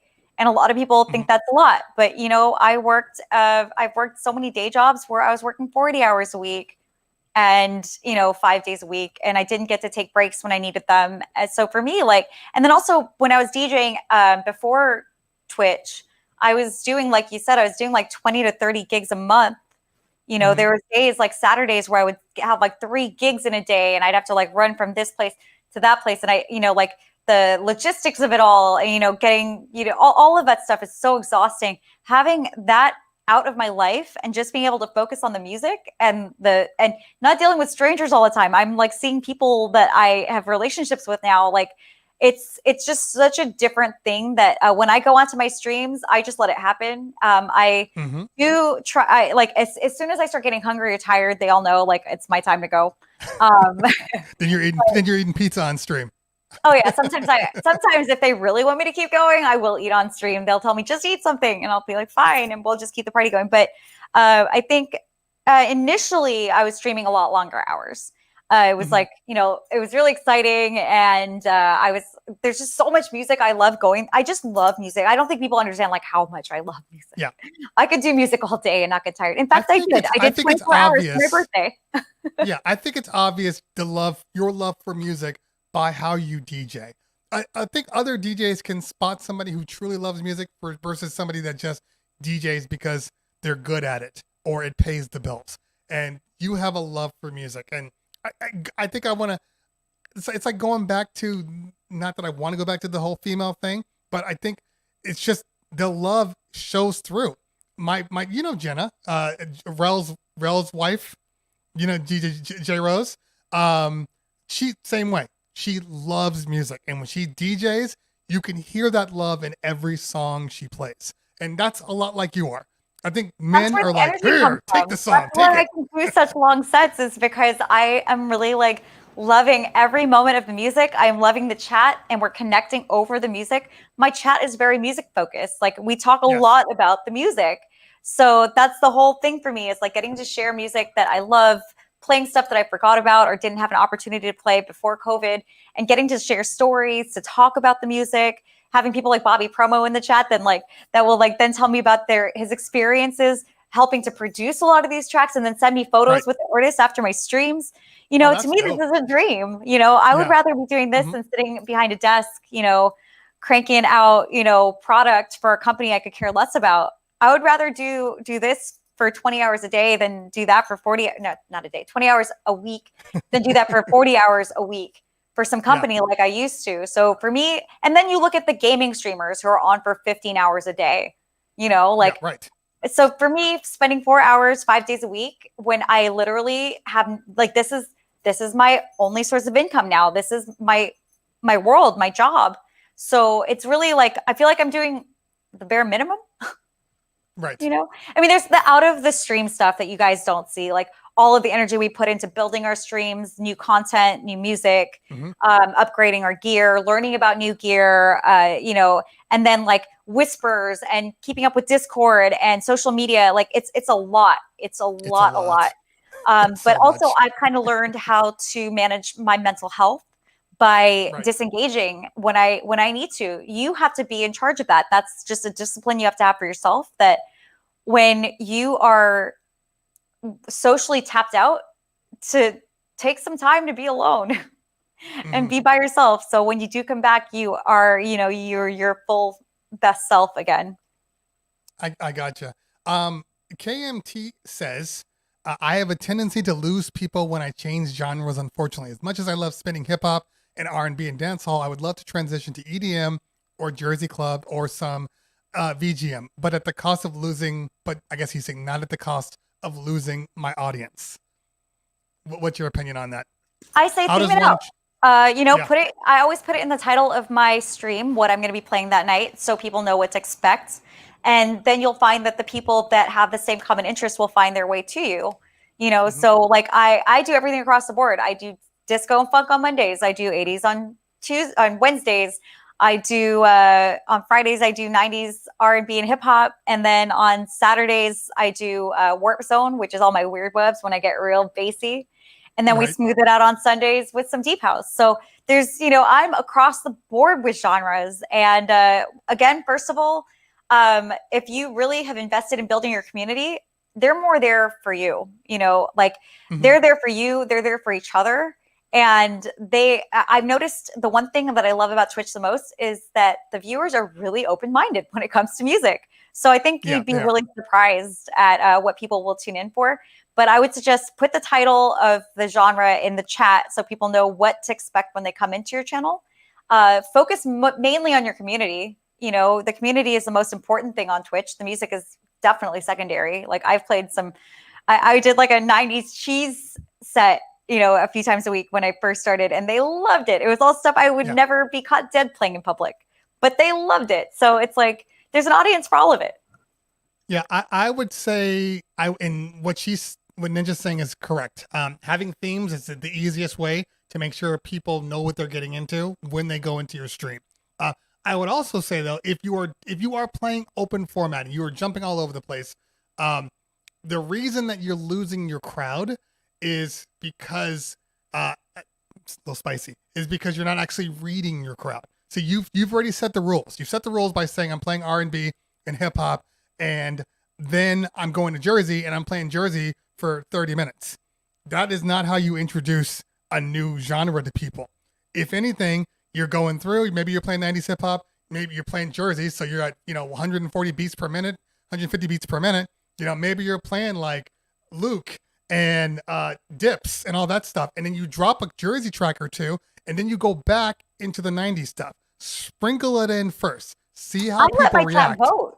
I make it like a choose your own ending adventure. Yeah. I'll put a poll in the chat. I'm like, okay, guys, I'm thinking about switching directions. Here are our options. Let's see what you guys think, and then I'll go with whatever the poll wants to do. So, like, if there is a genre you're thinking about moving into that might be a swerve, put a poll in the chat. See if people want to stay the same, go into the new genre, or if there's something else you want to do. Let them kind of help. Let them help you figure out what should happen. And the great thing about polls is you get like the percentage. It's not like one person be like, yeah, switch to EDM. And then it's like the one person that comes up at the club and they're like, everyone will love it if you play this song.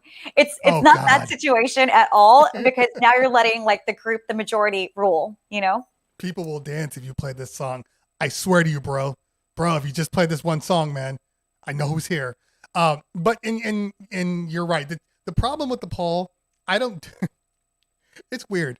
I'm a Capricorn. Obviously, my birthday's on the 18th. So I'm exceptionally decisive about things. Except for when there are I will find myself getting stuck sometimes in an option of equal answer. Like either I'm making a choice or I'm like, So if I ask people what do you want? What do you think I should play?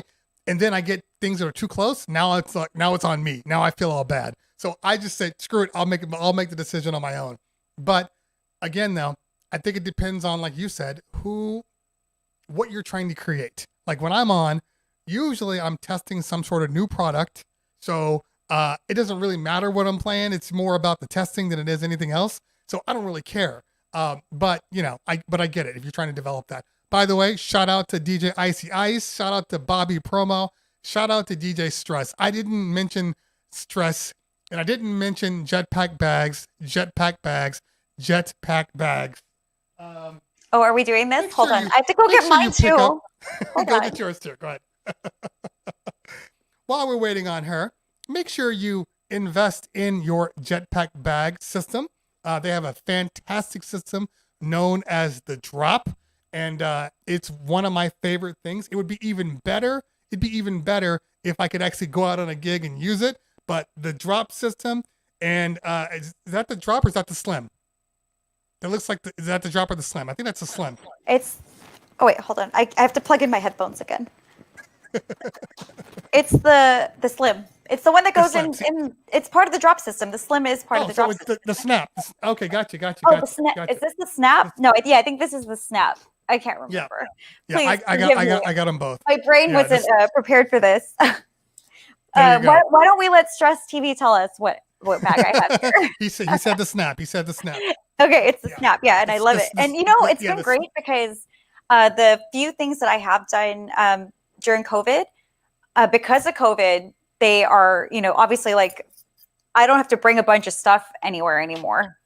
Right. Like usually they'll have everything set up and sanitized. So like if you don't have to bring a bunch of stuff, this is like it's the perfect bag. And the only thing I can't fit in here are my vinyl, but then I have my So Fresh slots. And I just carry my So Fresh slots in my other hand. I'm trying to like pull it out. I love these. Another business that's like you keep talking. My daughter wants to tell me she got all three. So go business ahead. That's like built by DJs for DJs, and they've made these like amazing vinyl covers. I'm out of breath just from like dragging all this stuff around. So you can like keep all your vinyl in here, and it keeps it super safe. So I kind of feel like this pairing is perfect for me. I am able to carry this little backpack, so I don't have to like break my back when I'm dragging, like the stuff I need around. If it's my laptop, I clip my headphones to the side, and then I have this in my hand, and I'm ready to go. So there you go. These are my recommendations. There you go. Fair enough. Yeah, it's see me this. Yeah, I recommended for Kova the Slim because he was like, this is what I need. This is what I'm doing. I'm like, you need the Slim then. Again, not every bag. There's a bag for everybody, but just because like I'm rocking a Snap and the drop system doesn't mean that's for you. I also have a Prime that I use for my Denon Prime Go. Huh, that's funny. The Prime for the Denon Prime Go. But I use it for that, and it works perfectly for that. So they have a bag for your needs. So just go to their site and check it out, and you'll probably be very, very impressed. Yeah, right. I just, like I can't say enough about them because I love supporting, first of all, small businesses. Yes. And then, businesses that are run by DJs for DJs, people that have been through it, they kind of know better, like what our needs are. I had a much bigger backpack before this, which I did love, and I didn't think I'd ever switch my bag, but this has like a dedicated slot for everything that a DJ needs. Mm-hmm. So it's like just so organized. It's actually, I'm not saying that like I'm just saying this because this has been my experience with it is it makes my even when if I don't, I don't have a setup or anything, but when I go like just with my regular gear, my laptop, my charger, my headphones and all of that stuff, now that there's like an exact place in the bag for me to put everything back into, it's like so much faster for me to put my stuff away. So you're I don't one know. of those people. When I first opened up, like I did a review on the Slim a few months back, actually a year ago. And I was like, this is where this goes. And this is where this goes. And this is where this goes. But then I said, but at the end of the day, if I'm rocking a gig at the end of that night, I'm just throwing everything back in the bag. I'll adjust it when I get home. Because like how many times have you lost stuff at a club because you were just throwing stuff into random places and then you forgot something because it was all random. Right. So like having a dedicated spot for each of my things, it's really like made me be like, check this pocket, check this pocket, check this pocket. And I will end up like not losing my stuff at the end of the day. So I don't know. I like the organization behind it. And I feel like you could only get that level of organization if it was built by people that know what our needs are. So again, big ups to Stress TV and to Jetpack Bags. Yeah. And again, it's not like there aren't other bags out there. So this is just the bag that I settled on before I even met them, because I honestly, this is facts. I met Alpha at last year's NAMM. So 2020 NAMM. That was the first time that I met him, Ton. But the reality, and actually Stress was there, but he didn't know me at the time. So it was what it was. But the reality was, prior to developing a relationship with Jetpack, I bought at least 4 for myself and my partner Paris. Typically, if he bought one, I bought one. So we were always buying Jetpack bags. It wasn't like, just sign me up, for some weird sponsorship. It was legitimately, we chose their bags because they were dope bags. So I stand by their product because what was that guy used to say? The ball-headed guy? Not only am I the owner, but I'm also a client. He pulls it off and he has like, hair implants. That didn't go off well.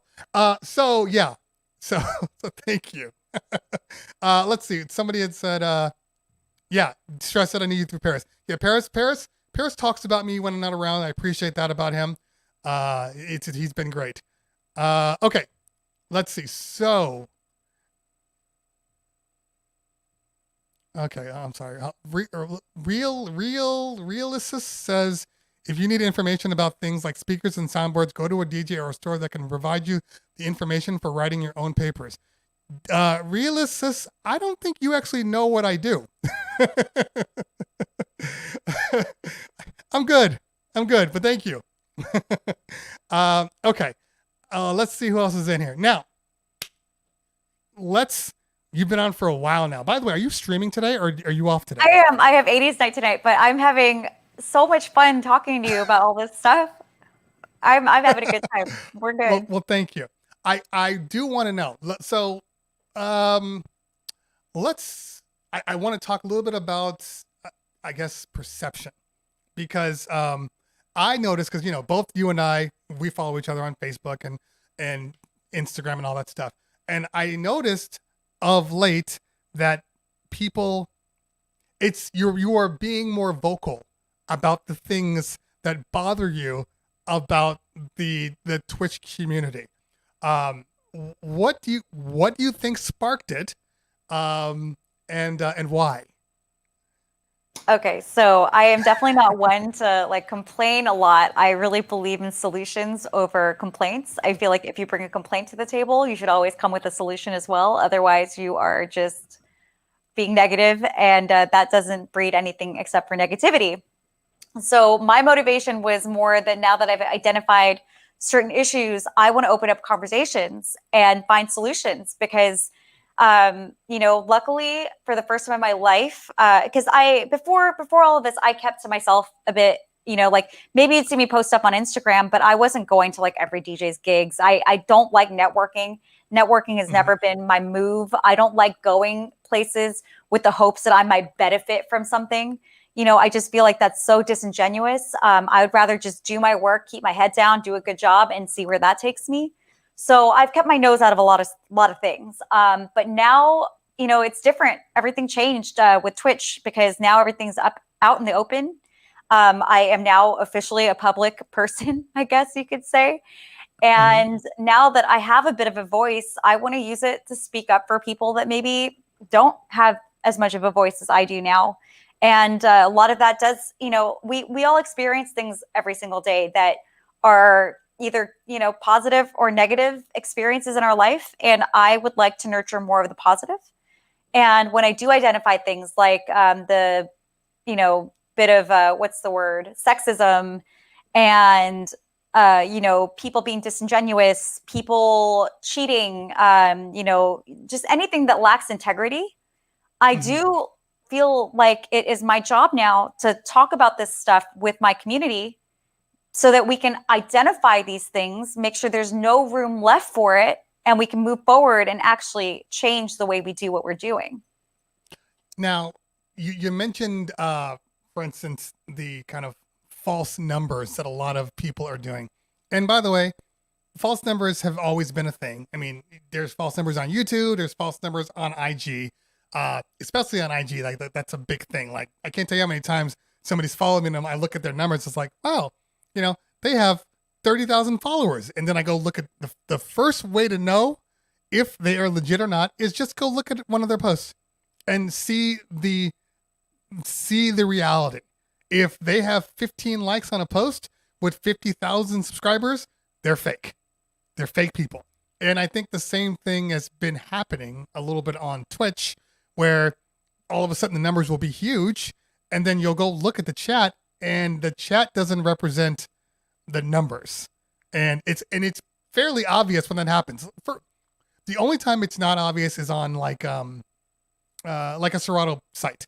Serato will end up on front page, right? And then on front page you'll get there, and then you'll get the entire world being able to see what you're doing on the music page. So you might get some gamers, some talk show people, and they're all eyeballs, on but just it's kind not active viewers. That view number is very inflated because it's every eyeball that's on the main page. They may not even be watching that stream. Oh, but I it didn't counts. know that. It's Yeah. anybody that even sees it on there. Anybody Oh, that has wow. now landed on the main page, if you're on front page, you now count as a viewer for that stream. So that's, again, I think that's something that Twitch really needs to work out because it makes the numbers look ridiculous and it changes everyone's averages. But for me, like, I kind of, this sounds stupid again. I kind of feel like a bit of a guardian for this community because, we do have an opportunity to create something authentic and real, and the analytics are all out there. I'm not going to call anyone out. I'm not going to call anyone out by name. That's not my job. But I will empower viewers to use the tools like Twitch Tracker or Sully Gnome to look at not only, to look at, first of all, you should always look at your own analytics so you kind of can gauge what you're doing. If goals are important, like you said, and you can kind of see like what worked, what didn't work.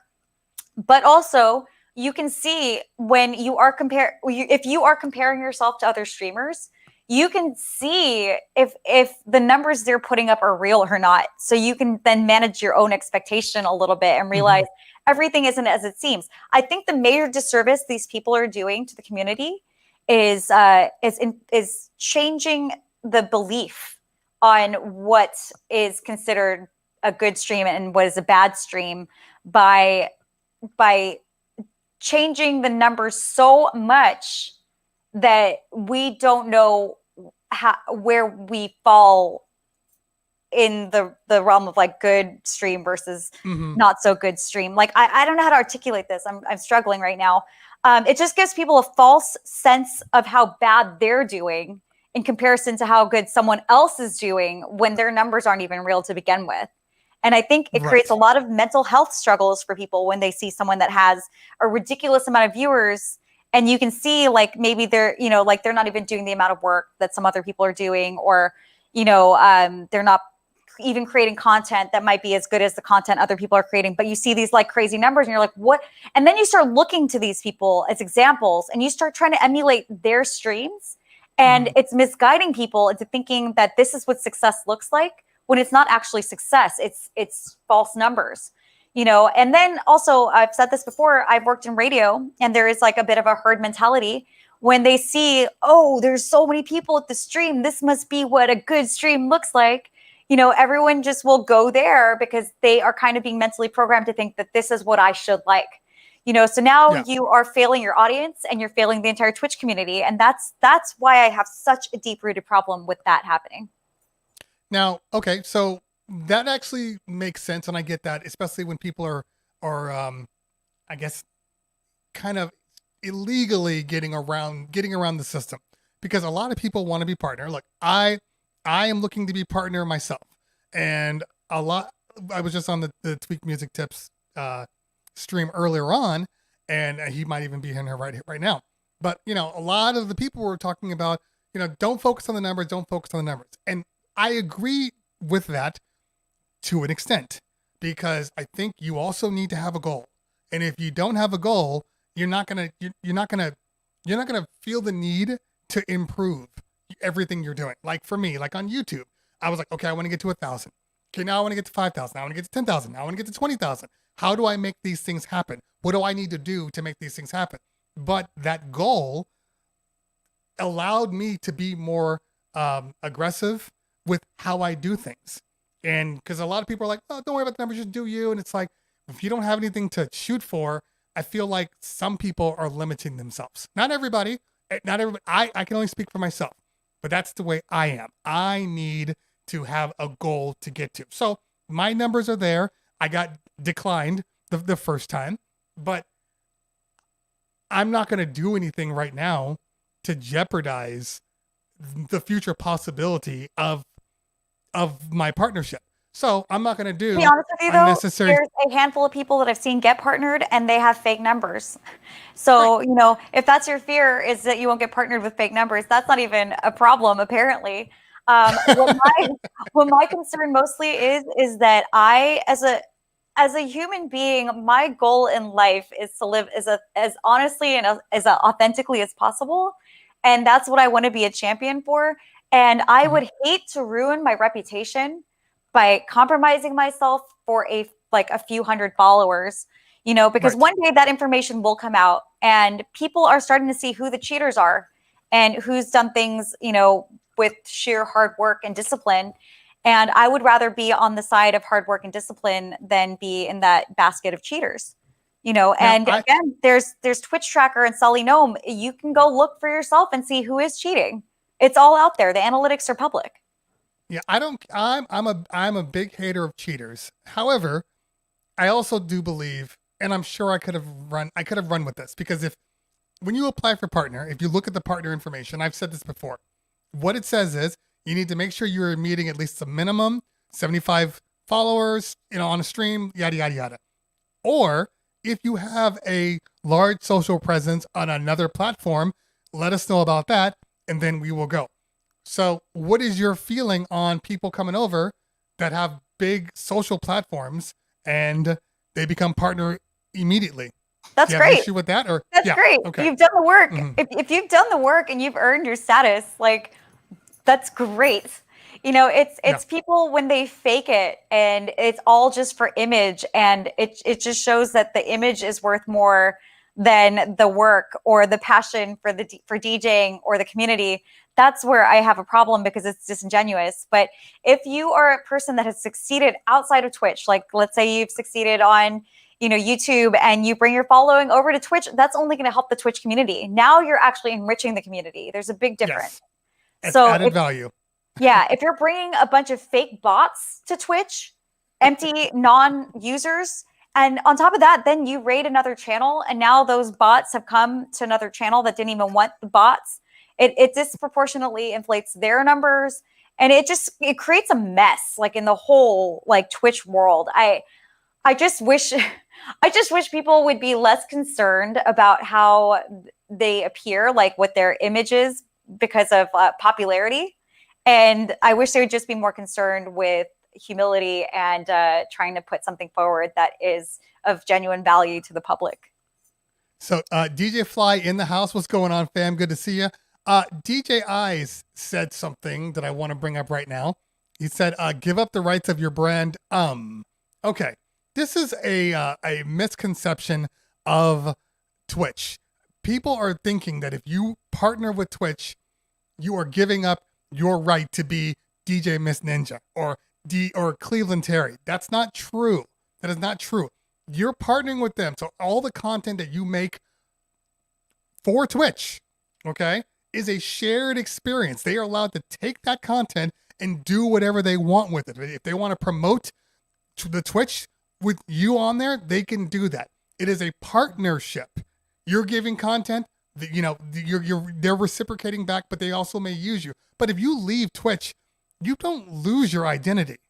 This thing has popped up a couple times, and I just want to clarify that. You are still you. The content that you produce on a Twitch stream is a shared content, though. So even if you leave and decide, I'm going to delete this, or I don't want you using it, while you were on that stream, they have every right to use that content. But you are still you.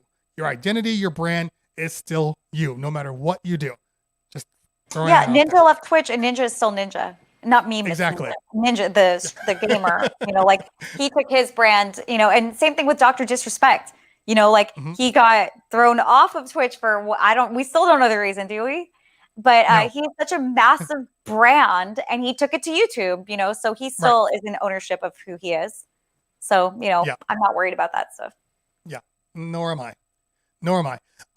Okay, but so we are going to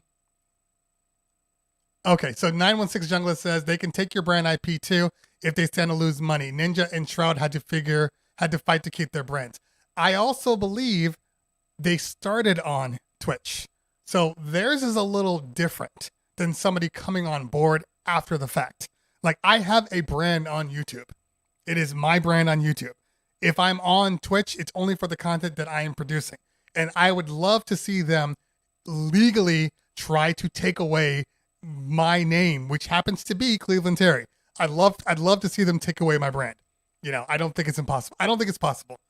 Yeah. And Neely Williams says, and if you become the next Jazzy Jeff, who cares if Twitch still uses your vids? Look, it's funny. As far as content creators are concerned, it is far more important to have content available everywhere than to not have content available.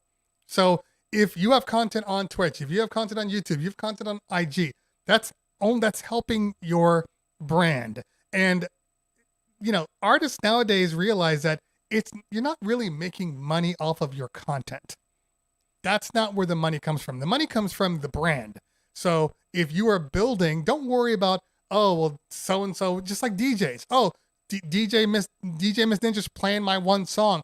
I'm not getting my royalties. Give me my 0.31% of a penny. No, you've now played their song, and now it's being streamed by the 200 people that were on your channel because they like the song. We have to start thinking, don't think about it as everything you make is to make money. A lot of it is to leverage. This is the society we're in now. It's all to leverage you across the board. Make you more valuable across the board. That's key. That's why a lot of musicians, they're making money and just dropping it right on SoundCloud, dropping it right on whatever. They know they're not making a lot of money, but they know their name is better. So then when we get out of COVID, they go, hey, we want you to perform at this thing. And they're okay, fine. It's 50 grand. That's how they're making their money back. So anyway, all right, that's me venting. So if anybody has any questions for DJ Miss Ninja before we start to trickle down and sign off, now is the time, especially if we're talking about Twitch related, marketing related. This is the time to put it in the stream. Throw it in the comments below. If you have any questions, we would love to see them before we figure out who we are going to raid. Oh, and if you don't know who I am, I'm DJ Miss Ninja from Los Angeles. And I also, hold on. I did bring some friends. There we go. That's better. I don't know why we didn't bring them out earlier. I had to bring out the bananas. Ninja dancers. Purr, purr, purr, purr. Huh? Sorry, I'm reading my YouTube post. Another I knew you'd be sad if the bananas didn't make their appearance. Hold on. We got it. Well, hold on. We got to go full screen with the. There we go. This is a part of her. Welcome to my world, guys. Yeah. and yesterday when I was watching, you put your little guys on the records. Oh yeah, these are the bouncers. These are the bouncers, and they all ride on the decks. So as we do streams, people can redeem their channel points to make Ken ride. So Ken is really the hardest one to get on here because he's got a small small base. Yeah, small base. So they love it when I put them on here, but they just ride around. And usually I'll leave them on there for 5 minutes and they'll take them off. And then we upgraded. I actually bought this for my hubby as a stocking stuffer. So I have the Loot Llama from Fortnite. And then I brought it onto the stream and now he's stolen the show because Pikachu likes to ride on him. Hold on. Well, I have to put the banana away if we're going to show you guys all the fun little weird things that we do. All right. That's the wrong banana. That banana can stay. All right. Bye. Peace out, banana. All right. So yeah, Pikachu likes to ride the llama now. So this happens a lot while I'm streaming, which makes it really hard to DJ. Yeah, I would say that definitely makes it hard to DJ. So yeah, there's definitely no beat juggling going on. And when you got those guys on. It's straight. Then I have to go into this whole other mode of cue point DJing. I didn't realize they were independent bananas, by the way. I thought it was just a copy over. See, that's dedication right there. That is dedication. All right, so let's see. So we think we missed a question here. Okay. Northwest Audio says, I have 14 subscribers. Are you saying that just doing my thing will organically bring people in? I think it's a give and take. I think it's like any other DJ gig is where you pay attention to your audience, see what works. I had a lot of sets that I was doing early on that just didn't. First of all, I could feel it. I wasn't that into it. And then I could see what was really connecting with the crowd. And the thing is, I love so many different genres of music that it's really hard for me to find. It's not hard. It's very easy for me to find that middle ground between me and my my viewers, even when I'm DJing at nightclubs, I always try to find that sweet spot between me and them where I'm not playing anything I hate, because I think you can always like feel it when someone's playing something they hate. So I say my advice is play the things that you love, but also be mindful of your audience and make sure it's connecting with them. And if it's not, find something else that you also love and see if it works a little bit better. But there is an audience for almost anything on Twitch. And if it's something that's a little more obscure, it might take longer, but it will probably catch on over time. So I think I was going to say, I think you have either obscure that takes time, or you're playing super commercial, which people are uninterested in. So you have to find like a middle ground of the two, and then you should hopefully succeed. And also you have to look at how you are with your community, how you are on your stream. Are you inviting? Do people want to be there?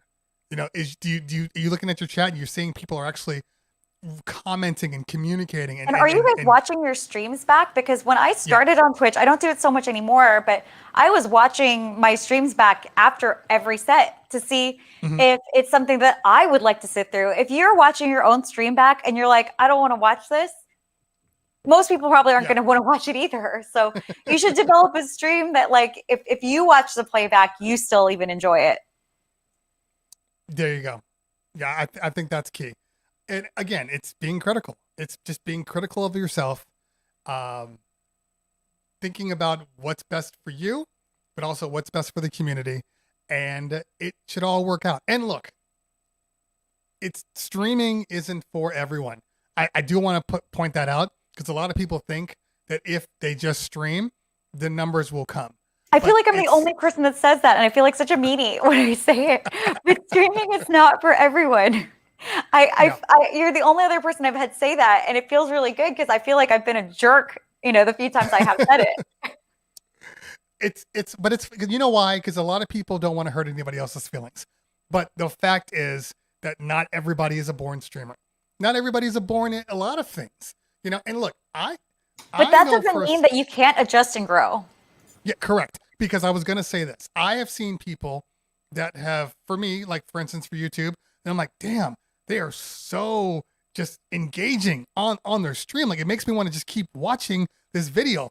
How do I get this? I'm not thinking, how do I copy this? I'm thinking, how do I take my natural insecurities and then bring them to the forefront so it becomes me, And I think that's the issue. Look, some people are boring. Okay? Look, I'm just going to say it. Some people are boring, and you need to be okay with that. You're on a stream where people are trying to be entertained. So you have to think about what's entertaining to you. Why would anybody want to go to your stream just because you have a stream? I mean, look, perfect example. I always use him. I don't even know if he's still on. J-Man. J-Man's a perfect example. Okay? He's on stream, and J-Man is quirky as all hell, but it works for him. The things that he does, his stream, his being up in front of the camera, like all of these little things are what J-Man does. He knows who he is. He's not trying to be anybody he isn't. He's kind of a, nerdy, suburban Jew. I know tons of them. I'm Jew.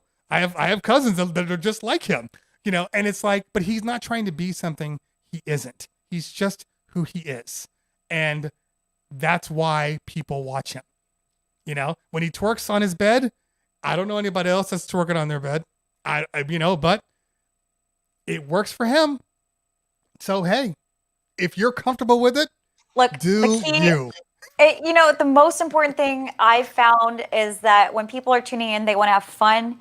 And if you're not having fun, no one else is going to have fun. The key to success, really, I think in all things, if you really want to win at life in general, find ways to express yourself in ways that make you have fun. Because then other people are going to kind of like latch on to that energy. People want the energy, guys. That's really what people come for, is the energy that you're creating with the music and with your attitude.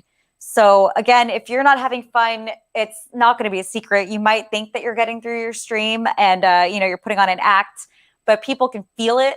So really reevaluate yourself. Think to yourself, am I having fun while I'm streaming? And if I'm not, what can I do to make this more fun for myself? So then it will then be more fun for my community. Yeah, agreed. When I used to actually have a DJ business, it'll come back. But any of my sales calls, people would be real shocked at the fact that like I could sell a client without them even seeing me, and people didn't understand how that was possible. And because one of the things that I do or don't do, I never make it about me. So when I'm on a conversation with somebody who's looking to book me and they're like, tell me about yourself. No, tell me about you. Tell me about what you want. Tell me about what's exciting to you. It flips people. And the same thing applies with your DJing. Give them a reason. Make it possible for them to feel like they are a part of something. If you're just DJing, you can DJ by yourself. Honestly, if you want to DJ on Twitch, you have to think about the community, and I noticed that some new DJs, some of these more established club DJs have come onto Twitch now, and they try to bring their club performance to Twitch. It doesn't work. So they and that's have when to they have to start buying followers and viewers. Exactly. No. They don't want to look like they're not assuming that they all do it. No, they're not. I'm not assuming that they all do it. But like sometimes, some are. Some are because they don't want to look like they're not popping, and they're used to feeling like they're popping at the nightclub, and they've brought their nightclub stuff to Twitch, and it doesn't work here, and they don't know what else to do because that's all they've ever done. Yeah. Yeah. Which is actually, I don't want to ever put down anybody, but it's extremely satisfying when what you thought was happening was actually happening. You know what I mean? Where it's like you go to these clubs and you see these headliners and you're like, I don't understand why you're a headliner. Oh, it's because so and so promoter always uses them. That's why they're always working. Oh, but they're not really that good. The curtain has been lifted, and now we see like the crazy cool thing about Twitch is you literally now know how everyone has done what they've done. There's no mystery left, and I think it's, for me, it's been empowering, because I always thought that I was like, I must be super meh because I'm not doing what these people are doing. And now I've seen that a lot of it was just homie hookups and, 100%. Yeah. 100% homie hookups. Not they have a marketing team behind them that makes them look bigger than they are, things like that. Now I know what I am capable of doing. And where I kind of fit into the picture with me being myself, so it's been a very empowering journey. There you go. Seeing all of that out in the open. But like I said before, you empowering, yes, but you also deserve it. You've done the work, you've put in the work, and I can even understand why someone at your level would be frustrated with the situation, because there's nothing worse than doing the work and then have somebody just come up beside you, like you're running the marathon and then somebody comes up on you beside you on a bike and they pat and you're just like, what the, I've been working my butt off this whole time and you just come up on a bike. Like, that's not fair. So I can completely understand the frustration, but also, I think at this point you've developed such a devoted community that you can just do your thing. And now I don't. It bothered me a lot more. I guess we never talked about the finish line of the journey, so it bothered me a lot more initially. It really started to like eat at me because I didn't quite know what was what yet. And now I would say it's been 7 months, and now being at this point in all of it, the best lesson I've learned has nothing to do with anyone else. It has to do with me focusing on what I'm doing 100% and not worrying about what anyone else is doing, because you lose precious energy when you are choosing to not focus. When you choose to focus on everything that's happening around you, you're not focusing on what is in front of you. So it's been a real test for myself to become a better person, to not focus on all the peripheral stuff and just focus at accomplishing the task at hand as best as I can. So now I don't really, it doesn't bother me. You know, I'm happy with what I have. I'm happy with what I've created, and I just want to keep growing it with love and not with bitterness or anything like that. I don't want any of that those ingredients in my cake. I just want I just want the good stuff in my cake. I want love. I want positivity. I want unity and support. So that's what I'm going to keep bringing to the table. I love that. I love that. Chris Cut in the house. Good to see you, darling. Thanks for hanging out today. This has actually been a great show. You have been amazing, and I honestly want to thank you for coming on. I know I've kept you. Thank you for taking. I'm glad we got to get deep into this stuff, because sometimes there's like time limits, and I don't like putting time limits on the important stuff. So I'm glad we were able to take it this far. I appreciate you for spending the time. I think, that's kind of what I wanted to do with this show, no matter what, was keep it real. Like I keep everything else real. And I want to get down to like the cellular level of like who you are as a person, and what your takes are and what your feelings are. And I hope that everybody in the chat got something out of it. If you did, throw the wake ups in the chat if you got something out of it. And if you have Miss Ninja's emotes, make sure you throw those in the chat too. Throw those in the chat. It has been absolutely fantastic. Thank you so much. I think people have gotten a lot out of this show. I got a lot out of this show. I had to throw the wake ups in there. I agree. You never know what you're going to get out of a show. Every time I invite a guest on, like I have absolutely no idea. So it's just kind of me running off the seat of my pants. Conversations I live for. I thirst for them. If I'm thirsty for anything in life, it is for deep, meaningful conversations. Getting to hear your point of view on everything, and you're so thoughtful. You're not. What I appreciate about you is you can tell when you're speaking, you're really thinking about your response. You're not just reacting. You're putting a lot of thought. It's very complex and deep. When you respond. So for me, it's just a very meaningful exchange that we've had today. And I just really appreciate that we had the time to do this. Honestly, and we will definitely have to get you back, because I find that I think a lot of people, Yang Music says best show ever. So you just beat out Rob Swift. You just beat out Z Trip. You're the best show ever.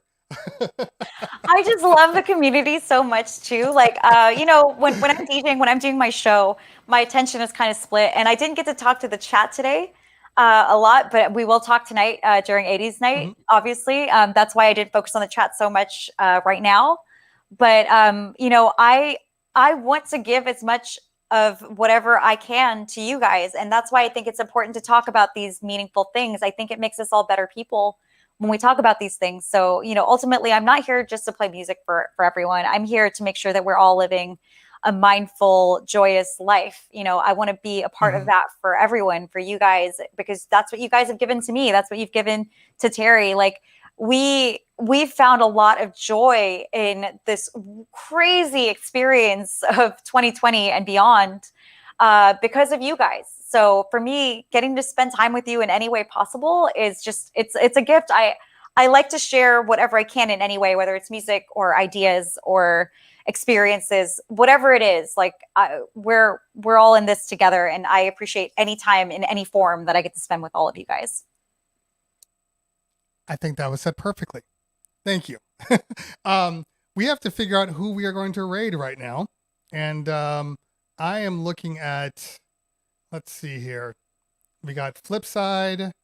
Real DJ Yoshi's still on.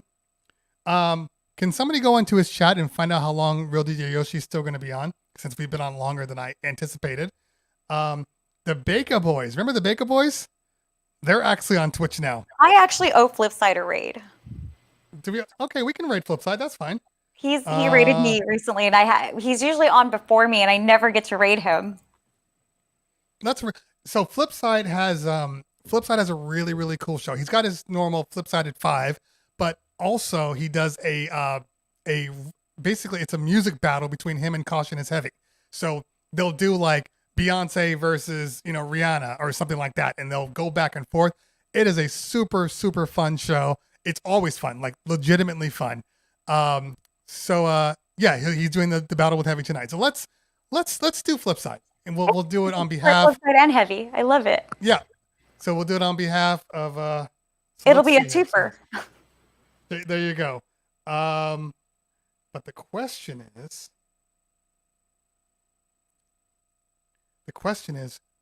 we'll rate Flipside, or do we rate Caution? So many options. That is a tough question. Well, okay, so Flipside rated me fairly recently, and like I said, I haven't gotten to return the favor. And I really like to reciprocate. Nope, I get that. That makes sense. Hold on. DJ Flip. There he is.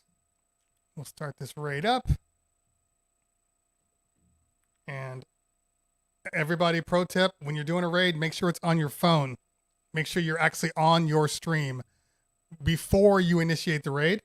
That way, when you raid, you're not going to hit a commercial, because there's nothing worse than raiding somebody and then going in and hitting commercial, and then they've already like acknowledged that you've been there. Oh my God, that's, yeah. That's guys, really frustrating. Let's show Flipside a whole lot of love. Let's blow up his channel with love. You know how we do. Yes, definitely. I need to see those wake ups in the chat. I need to see the Miss Ninja emotes in the chat. If you got those bananas, throw them up there.